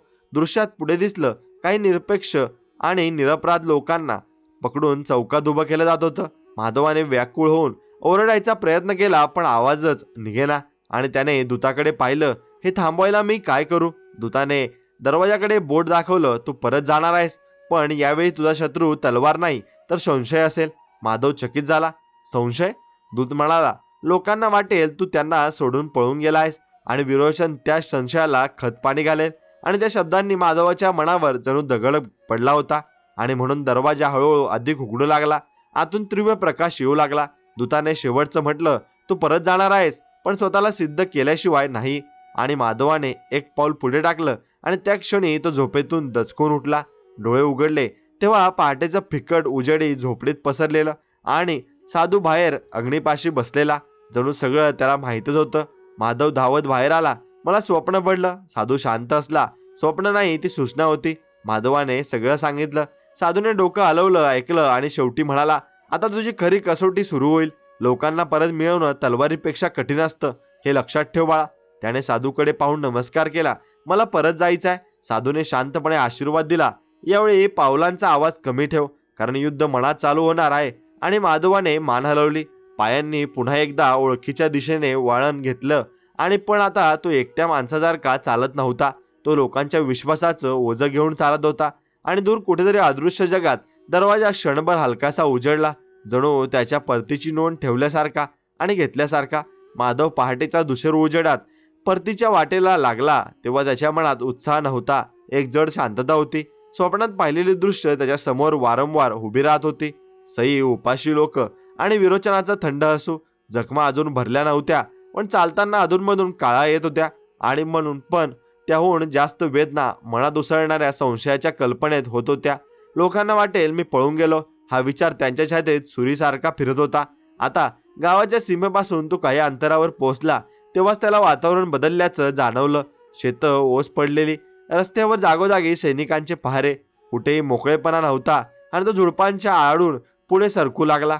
आणि दूर चौकात काही लोकांना एकत्र उभं केलेलं दिसलं आणि ते दिसत होतं. त्याच्या भोवती सैनिक आणि मध्यभागी विरोचन उभा होता. आवाज दुरूनही स्पष्ट ऐकू येत होता. त्याच्यासाठी तुम्ही उठलात, तो पोरगा तुम्हाला संकटात टाकून पळून गेला. हे शब्द कानावर पडतात माधवच्या काळजावर घाव बसला. लोकांच्या चेहऱ्यावर संभ्रम दिसत होता. कुणाच्या नजरेत अजून विश्वास, कुणाच्या नजरेत दळमळ.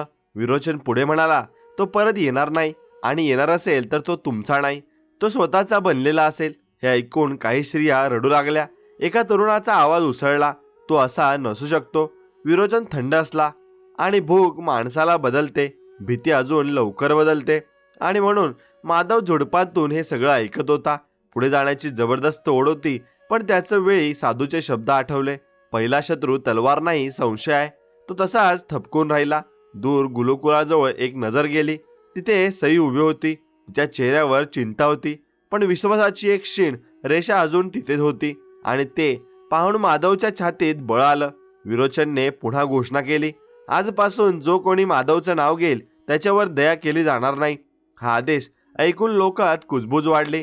कोणी नजर खाली घालती, कोणी ओठ चावले. माधवच्या पावलांना अचानक जडत्व आलं. माझ्या नावालाच आता शस्त्र केलं जातंय, त्याने स्वतःशीच म्हटलं. तो पुढे सरकणार तोच अचानक गुरुकुलाच्या दिशेने काही सैनिक निघताना दिसले. सई तिथेच होती आणि तिच्या दिशेने ते सरकत होते. माधवच्या शरीरात एकच विजेसारखा झटका बसला. त्याचं मन ओरडलं, आता थांबायचं नाही. पण त्याच वेळी दूताचे शब्द पुन्हा आठवले, संशयात उडी मारलीस तर तुझी लढाई अर्ध्यावरच संपेल. तो तिथेच थांबून राहिला, दात आवळून, हात थरथरत, सईवर डोळे खिळून. सैनिक तिच्याजवळ गेले, पण त्याने तिला धरलं नाही, फक्त गुरुकुलाभोवती पहारा वाढवला. माधवाने दीर्घ श्वास सोडला, पण मनात भीतीपेक्षा मोठी गोष्ट जागी झाली. तो मला उघड बाहेर यायला भाग पाडतोय. आज त्याला कळून चुकलं की ही परतीची वाट तलवारीची नाही तर संयमाची आहे. गाव दोन भागात दिसत होतं. एक भाग अजूनही त्याच्यावर विश्वास ठेवणारा आणि दुसरा भाग विरोचनाच्या शब्दांनी डगमगलेला. आणि या दोन भागांच्या मधोमध त्यांचं नाव आगीत जळत होतं. आणि म्हणून झुडपात लपून बसलेला माधव हळूच मूठ आवळून म्हणाला, मी परत आलो आहे, पण अजून समोर येणार नाही. आकाशाकडे नजर गेली. ढग दाटलेले, सूर्य तापलेला, जणू सत्यही आता सावलीतच राहणार होतं.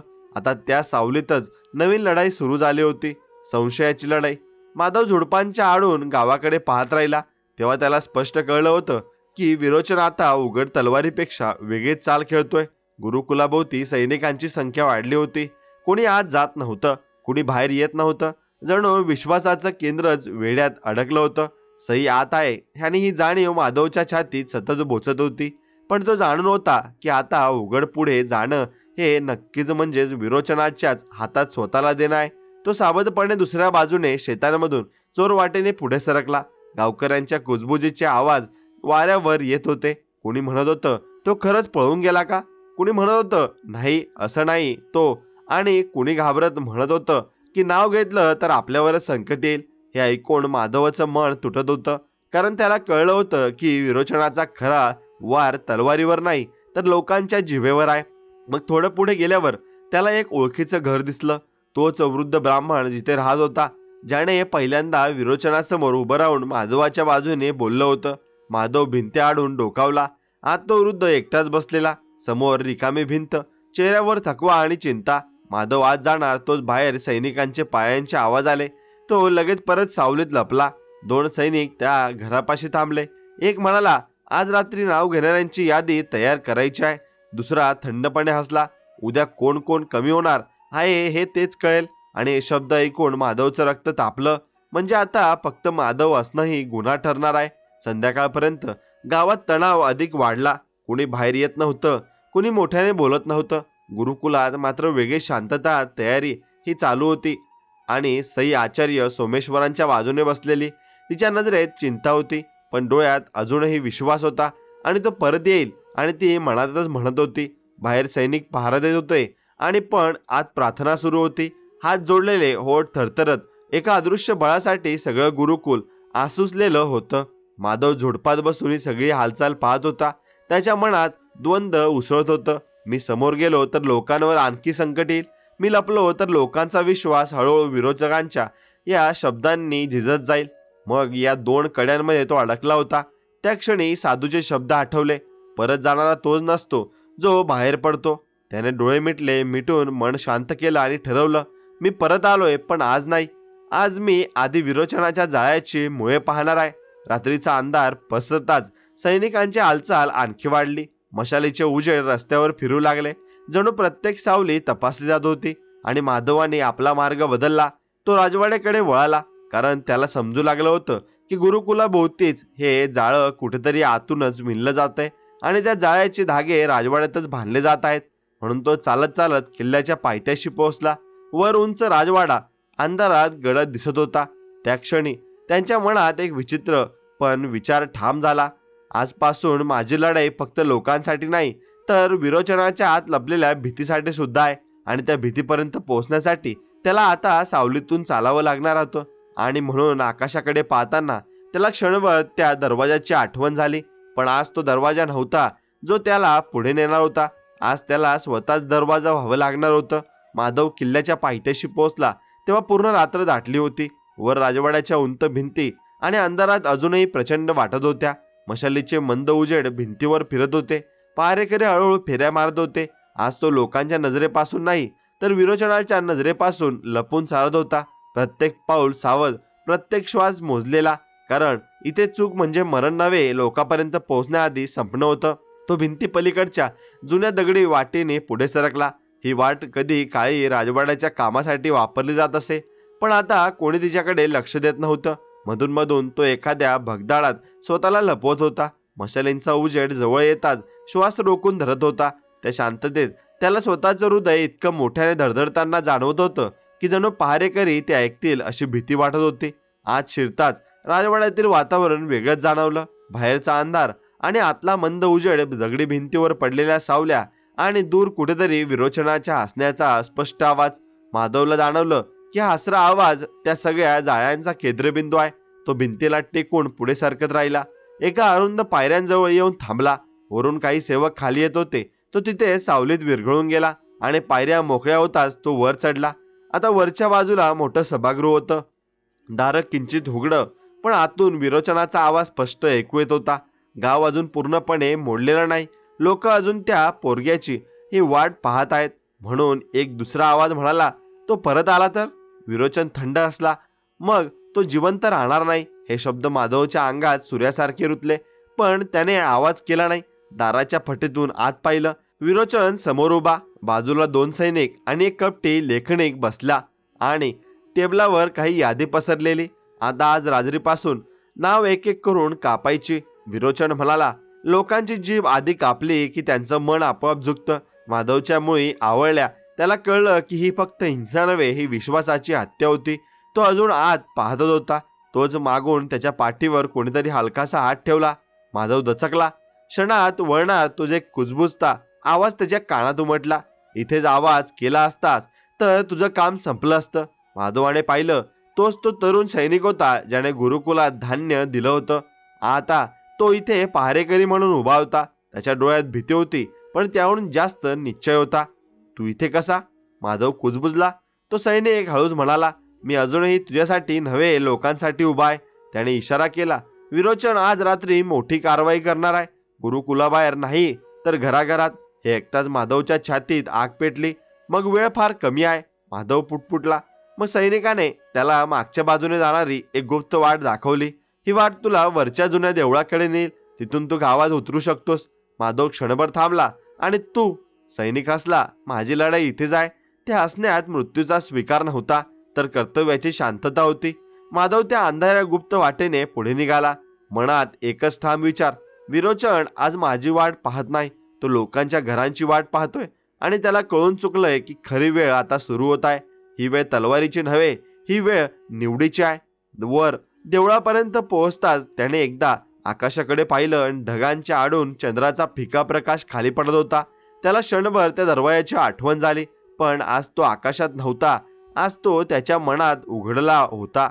आणि त्या उघडलेल्या निर्णयातून तो थेट लोकांच्या रक्षणासाठी पुढे झेपावणार होता. माधव गुप्त वाटेने देवळाच्या मागच्या बाजूला उतरला तेव्हा चंद्र ढगांच्या आड लपलेला होता. गाव अंधारात गुंग झोपलेलं दिसत होतं, पण त्या अंधारात शांतता नव्हती. एक दडलेली घबराट हवेत तरंगत होती आणि त्याच्या कानात अजूनही त्या तरुण सैनिकाचे शब्द घुमत होते. विरोचन आज रात्री घराघरात जाईल आणि या एका वाक्याने त्याच्या पावलांना गती मिळाली. जखमांनी वेदना विसरून तो पहिल्या झोपडीकडे धावला. झोपडीच्या दारात एक वृद्ध माणूस बाहेर बसून देवाच्या नावाचा जप करत होता. माधव त्याच्या जवळ गेला. कुजबुजत म्हणाला, आज रात्री दार उघडू नका, काही झालं तरी बाहेर येऊ नका. वृद्धाने त्याच्याकडे पाहिलं. क्षणभर डोळे विस्पारले. तू परत आलास? माधवाने बोट ओठांवर ठेवलं. शांत. बुद्धाचे डोळे भरून आले, पण त्याने मान हलवली. माधव पुढे धावला. एका मागोमाग एक झोपडी, एका मागोमाग एक कुजबुजणारा इशारा. दार उघडू नका, मुलांना आत घ्या, मशाल दिसली तरी शांत राहा. काही लोक घाबरले, काहींना विश्वास बसेना, पण त्यांच्या आवाजातली घाई आणि नजरेतील ठामपणा त्यांच्या मनात रुतत होता. आणि दूर कुठेतरी सैनिकांच्या मशालींचा हलका उजेड दिसू लागला. माधव वेग वाढवला. आता गुरुकुलाजवळ पोचताच त्याने पाहिलं, सई ओसरीत उभी होती. तिने त्याला पाहताच धाव घेतली. तू खरंच परत आलास? तिच्या आवाजात मंद आनंद होता आणि तातडी होती. माधव कुजबुजला. आज रात्री विरोचन घराघरात घुसणार आहे.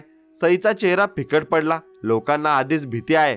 आणि माधव ठामपणे म्हणाला, म्हणूनच आज भीतीला शांततेनं उत्तर द्यायचं आहे. त्या दोघांनी झपाट्यानं गुरुकुलात जमलेल्या लोकांना सावध केलं. मशाली बंद ठेवा, आवाज करू नका, दार आतून घट्ट बंद ठेवा. ही युद्धाची रात्र नाही, ही संरक्षणाची रात्र आहे. आचार्य सोमेश्वर शांतपणे उभे राहून सगळ्यात शेवटी म्हणाले, आज तलवारी नाही, संयम जिंकणार आहे.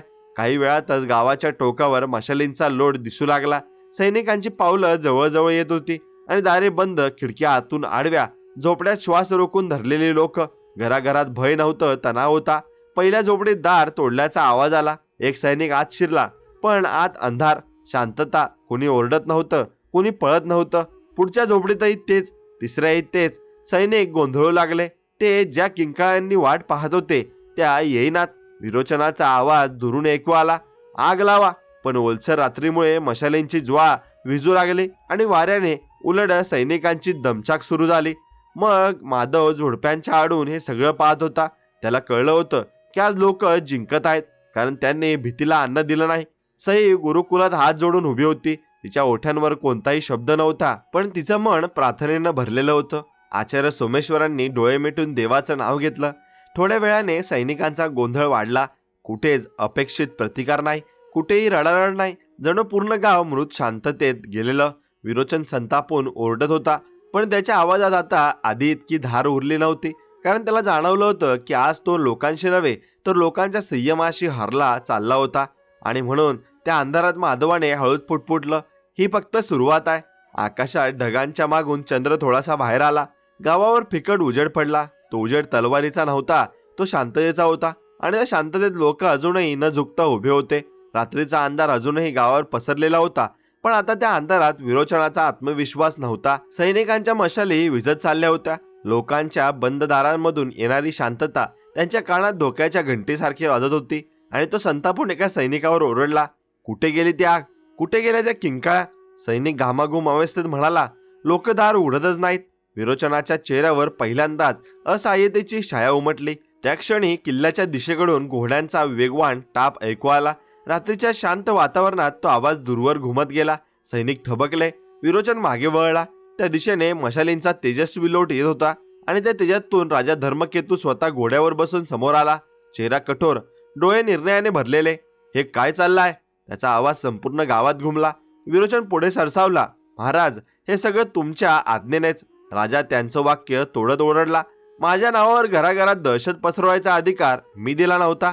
त्याने आजूबाजूला पाहिलं. विजलेल्या मशाली, भीतीऐवजी शांततेचं उभं राहिलेलं गाव आणि गुरुकुलात उभा असलेला माधव. राजा क्षणभर स्तब्ध झाला.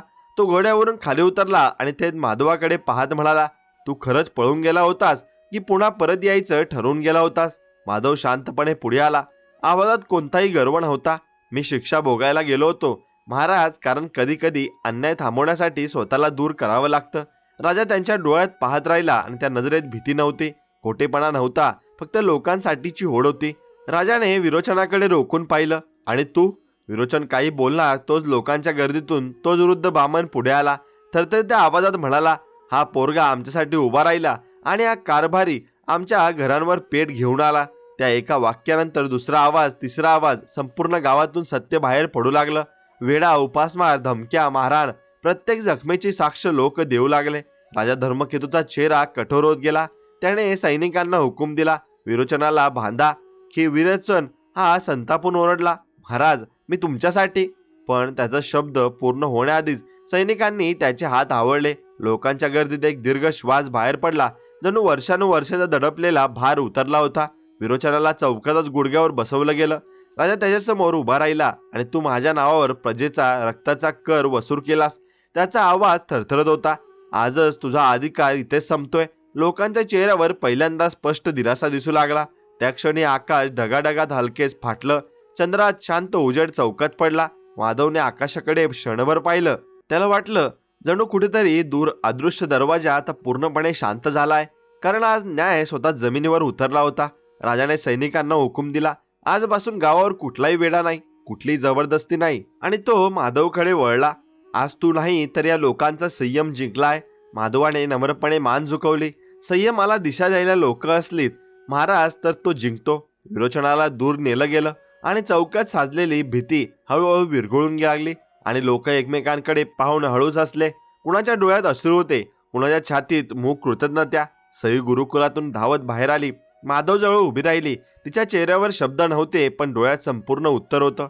आज अन्याय मोडला होता, शस्त्रानं नव्हे तर शांततेनं. आणि त्या शांततेत खऱ्या अर्थानं शापाचा शेवट झाला होता. विरोचनाला दूर नेत असताना चौकात उभ्या असलेल्या लोकांच्या चेहऱ्यावर अजूनही अविश्वासाची सावली होती. जणू ही सगळी घटना स्वप्नातली आहे की प्रत्यक्षातली याचीच खात्री होत नव्हती. वर्षानुवर्षे दडपलेला अन्याय एका रात्रीत कोसळला होता. पण मनाला अन्याय मोडल्याची सवय नव्हती, म्हणून लोक अजूनही घाबरत भोवताली पाहत होते. कुठे पुन्हा कुणी ओरडायला लागेल ही धास्ती प्रत्येकाच्या श्वासात अडकलेली होती. राजा धर्मकेतूने हात उचलताच संपूर्ण चौक पुन्हा शांत झाला. त्याने लोकांकडे पाहत गंभीर स्वरात म्हटलं, आज माझ्या डोळ्यांवरची धूळ खाली पडली आहे. त्याचा आवाज थरथरत होता. पण प्रजेच्या अश्रूंवर उभा राहणारा सिंहासन कधी स्थिर राहत नाही हे मला आज उमगलाय. हे शब्द ऐकताच अनेक वृद्धांच्या डोळ्यात पाणी तरळलं. कारण त्यांनी आज पहिल्यांदा एखाद्या राजाचं पश्चाताप ऐकला होता. राजा माधवजवळ आला, त्याच्या खांद्यावर हात ठेवला. तू माझा शत्रू नव्हतास, तू माझा आरसा होतास. माधवाने मान झुकवली. मी आरसा नव्हे महाराज, मी फक्त लोकांची वेदना तुमच्यापर्यंत पोहोचवणारा मार्ग होतो. राजा काही क्षण गप्प राहिला, मग हळूच म्हणाला, आज त्या मार्गानेच देवच चालून आला असावा. त्या क्षणी आकाशात ढग हलके सरकले आणि चंद्राचा उजेड पूर्णपणे चौकावर उतरला. तो उजेड तीक्ष्ण नव्हता, तो शांत होता, थंड होता, लोकांच्या चेहऱ्यावर सात्विक तेज आणणारा होता. गुरुकुलातून घंटानाद ऐकू आला. आचार्य सोमेश्वरांनी देवळाची घंटा स्वतः वाजवली. त्या आवाजात विजय नव्हता, कृतज्ञता होती. आणि लोक एकमेकांकडे पाहत हळूहळू पाऊल पुढे टाकू लागले. कोणी माधवच्या पायावर डोकं ठेवायचा प्रयत्न केला, पण त्याने लगेच पाय मागे घेतले. माझ्या समोर नव्हे तर त्या परमशक्तीसाठी डोकं झुकवा, जिने आपल्याला एकमेकांसाठी उभं केलाय. हे शब्द ऐकताच लोकांची मस्तकं आपोआप आकाशाकडे वळली. सई माधवाच्या शेजारी उभी होती. तिच्या डोळ्यात आज भीती नव्हती, चिंता नव्हती, फक्त शांतता, समाधान होतं. आज तू परत आलास, ती हळूच म्हणाली. माधव मंद हसला. आज मी नव्याने आलो आहे. दोघांच्याही त्या संवादात प्रेम नव्हतं, तर एकत्र पार केलेली अंधाराची शांत समज होती. राजाने मोठा निर्णय जाहीर केला. विरोचनाच्या अन्यायाने जप्त केलेली सगळी धान्य, जनावरे आणि मालमत्ता उद्यापासून परत केली जाईल. गर्दीतून एक मोठा सुटकेचा ओंकार उठला आणि गुरुकुलाला राजाश्रय दिला जाईल. आचार्य सोमेश्वरांनी हात जोडून आशीर्वाद दिला. हा निर्णयाच्या शब्दांमध्ये देवाचा स्पर्श आहे महाराज. माधव थोडा बाजूला जाऊन आकाशाकडे पाहत उभा राहिला. त्याला पुन्हा एक क्षणांसाठी त्या अदृश्य दरवाजाची आठवण झाली. पण आज दरवाजा दिसला नाही, कारण आज देव आकाशात नव्हता, तर तो लोकांच्या डोळ्यात उतरला होता. त्याला जाणवलं की दूताने दाखवलेली वाट इथेच संपते आणि इथून पुढची वाट आता कुठल्याही अद्भुत प्रकाशावर नाही, तर सामान्य माणसाच्या सजग मनावर चालणार आहे. त्या रात्री लोक घरी परतले, तेही भीतीनं नव्हे तर पहिल्यांदाच निर्धारानं. बंद दारं आता लपण्यासाठी नव्हती, विश्रांतीसाठी होती. गुरुकुलात दिवे पेटले, पण ते संकटासाठी नव्हते, कृतज्ञतेसाठी पेटले. आणि शेतांमधून गार वारा वाहू लागला. लोकांच्या मनातून अचानक कुणी जड ओझं काढून टाकल्यासारखं वाटू लागलं. त्या शांततेत माधवने मनातल्या मनात एकच वाक्य म्हटलं, दरवाजा मला इथपर्यंत आणायला उघडला, पण न्याय इथेच घडवण्यासाठी त्याने मला पुन्हा सामान्य केलंय. आणि त्या जाणीवेतच त्याला एक अलौकिक शांती मिळाली. कारण आज देवाची कृपा आकाशातून उतरली नव्हती, ती माणसाच्या अंतकरणात प्रतिबिंबीसारखी उमटली होती. रात्र पूर्णपणे ओसरली होती. आणि पहाटेचा पहिला उजेड गावावर अलगद पसरू लागला होता. तो उजेड एरवीसारखा होता, पण आज लोकांना तो वेगळा वाटत होता. कारण आज तो उजेड भीतीवर पडत नव्हता, तर तो शांत मनावर पडत होता. कालपर्यंत जे रस्ते थरथरायचे ते आज स्थिर होते, आणि जे दार घाबरून बंद होत होती ती आज विसाव्यासाठी उघडत होती, आणि जे चेहरे वर्षानुवर्ष वाकलेले होते ते आज थोडेसे तरी सरळ झाले होते. माधव पहाटे शांतपणे गुरुकुलाच्या ओसरीत बसला होता. आचार्य सोमेश्वर थोड्या अंतरावर डोळे मिटून जप करत बसले होते. सई पाण्याचं मडकं भरून परत येत होती. कोणीही मोठा शब्द बोलत नव्हतं, कारण आज शब्दांपेक्षा शांततेचं सगळं सांगितलं जात होतं. म्हणून माधवाने आसपास पाहिलं. काल जे लोक त्याच्यासाठी जीवनाला सामोरे गेले होते ते आज साध्या माणसांसारखे आपल्याला कामाला लागले होते, आणि तेच खरं परिवर्तन होतं. त्याला आठवलं, आकाशात उघडणारा दरवाजा, तो दूत, हे दोन भविष्य आणि ती निवड. त्या क्षणी त्याला उमगलं की दरवाजा कधीच एखाद्या वेगळ्या चमत्कारासाठी उघडला नव्हता. तो माणसाच्या मनातला दरवाजा उघडण्यासाठीच होता. भीतीपासून धैर्याकडे, स्वार्थापासून जबाबदारीकडे, आणि गप्प बसण्यापासून उभं राहण्याकडे. माधव हळूच उठून उभा राहिला आणि गुरुकुलाच्या पायऱ्यांवरून खाली उतरला. काही लोक त्याच्याकडे पाहून थांबले. तो म्हणाला, कालचा दिवस माझा नव्हता, तो तुमचा होता. लोक गोंधळले.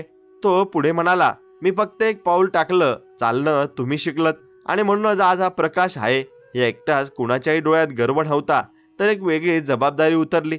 राजा धर्मकेतूने आपल्या वचनाप्रमाणे जप्त केलेल्या वस्तू परत करण्याचा आदेश दिला. परंतु लोकांनी आज पहिल्यांदाच केवळ वस्तू नाही तर आत्मसन्मान परत मिळवला होता, आणि शेतात पुन्हा नांगर चालू लागले. गुरुकुलात पुन्हा शिकवण सुरू झाली, आणि देवळात पुन्हा घंटानाद झाला. पण आज तो घंटानाद संकटासाठी नव्हता, कृतज्ञतेसाठी होता. आणि सायंकाळी सई माधवजवळ उभी राहिली. आता पुढे काय, तिने विचारलं. माधव शांतपणे म्हणाला, आता आपण जगायचं आहे, कोणी वरदान समजून नाही तर जबाबदारी समजून. सई हलकस असली. त्या हास्यात भविष्य नव्हतं, पण एकमेकांबरोबर चालण्याची शांत तयारी होती. त्या क्षणी माधवने मनातल्या मनात आकाशाकडे पाहिलं, पण आज त्याला दरवाजाची आठवणही आली नाही. कारण आज त्याच्या लक्षात आलं होतं की खरा दरवाजा कुठेही उघडत नाही, तो माणसात उघडतो. आणि जेव्हा माणूस भीतीपेक्षा करुणा निवडतो, सत्तापेक्षा सत्य निवडतो, आणि स्वतःपेक्षा इतरांना पुढे ठेवतो, तर माणूस जिंकतो सुद्धा. हीच या कथेची खरी शिकवण होती. चमत्कार आकाशातून उतरत नाही, ते माणसाच्या मनातून उगवतात. देव दूर कुठे नसतो, तो माणसाच्या निवडीत असतो. आणि अन्याय एका तलवारीने मोडत नाही, तो हजार शांत मनांनी मोडतो. आणि एकटा माणूस काहीच बदलू शकत नाही असं वाटतं, पण जेव्हा लोकांच्या मनात मी ऐवजी आपण उतरतो, तेव्हा संपूर्ण काळाची दिशा बदलते. आज तुम्ही ही कथा ऐकली असेल तर फक्त ऐकून थांबू नका. तुमच्याही आयुष्यात एखादा दरवाजा उघडत असेल, तो चमत्काराचा नसतो, तो निवडीचा असतो. तुम्ही कोणत्या बाजूचा दरवाजा उघडता यावर तुमचं भविष्य ठरत असतं. आजपर्यंत तुम्ही कथा इथपर्यंत ऐकले, आणि म्हणजेच तुम्ही फक्त प्रेक्षक राहिलेला नाहीत, तुम्ही या कथेतला एक भाग झालायत. माधवचं दुःख, त्याची भीती, त्याचा एकटेपणा, त्याचा संघर्ष, त्याची शांतता, हे सगळं ऐकताना कधीतरी तुमच्याही छातीत काहीतरी हल्लं असेल, डोळ्यात पाणी जमलं असेल, किंवा मनात असा विचार आला असेल, हे माझ्या आयुष्यासारखं आहे. कदाचित तुम्ही कधी अन्याय सहन केला असेल, कदाचित तुम्हीही कधी एकटे पडले असाल, कदाचित तुम्हालाही कधी असं वाटलं असेल की सगळं सहन करूनही काही बदलत नाही, आणि कदाचित या कथेच्या एखाद्या क्षणी तुम्हाला स्वतःचा चेहरा दिसला असेल. ही कथा फक्त माधवची नव्हती, ही कथा त्या प्रत्येक माणसाची होती जो घाबरतो पण तरीही योग्य बाजू सोडत नाही. ही कथा त्या प्रत्येक आईची होती जी दुःख गिळून लेकराला उभं करते. ही कथा त्या प्रत्येक तरुणाची होती ज्याला वाटतं मी एकटा काय बदलणार. आज जर या कथेने तुमचं मन थोडंसं जरी हलवलं असेल ना, मान थोडीशी जरी खाली घातली असेल, डोळे ओलावले असतील, तर समजा ही कथा तुमच्यापर्यंत पोहोचवायचीच होती. आणि कारण देवाच्या कथा फक्त ऐकण्यासाठी नसतात, त्या स्वतःला पाहण्यासाठी असतात. त्या आपल्याला दोष द्यायला नाही तर जागा करायला येतात. आज तुमच्यासमोर प्रश्न असा नाही की माधव काय करेल, खरा प्रश्न असा आहे तुम्ही काय करणार. तुमच्या आयुष्यात जे चुकीचं चालू आहे ते शांतपणे सहन करणार का, की कधीतरी मनात उठलेला आता बास हा आवाज ऐकणार. तुम्ही जर आजही इथे आहात, हा भाग ऐकत आहात, तर समजा तुमचं मन अजून जिवंत आहे, आणि जिवंत मन बदल घडवू शकतं. जर या कथेने तुमच्या मनाला स्पर्श केला असेल तर लाईक करा, कारण तो तुमचा मी ऐकलं असा शांत प्रतिसाद आहे. कमेंट करा, कारण कदाचित तुमचे 2 शब्द कुणाच्या आयुष्याला आधार देतील. शेअर करा, कारण ही कथा एखाद्या अशा माणसापर्यंत पोहोचू शकते जो एकटा लढतोय आज. म्हणून सबस्क्राईब करा, कारण प्रत्येक अशा कथेमागे फक्त कथा नसतात, माणसांचे श्वास असतात. तुम्ही एक फक्त व्ह्यूअर नाही, तुम्ही या प्रवासाचे सहप्रवासी आहात. आणि जर आज तुमचं मन थोडंसं जरी अधिक शांत झालं असेल तर समजा ही कथा पूर्ण झाली आहे. आता ही कथा ऐकल्याबद्दल धन्यवाद. मनापासून ऐकण्यासाठी, मनापासून जोडण्यासाठी आणि मनापासून जगण्यासाठी. चला तर भेटूया अशाच एका नवीन आणि शांत कथेमध्ये. तोपर्यंत श्री स्वामी समर्थ. जय जय स्वामी समर्थ. धन्यवाद.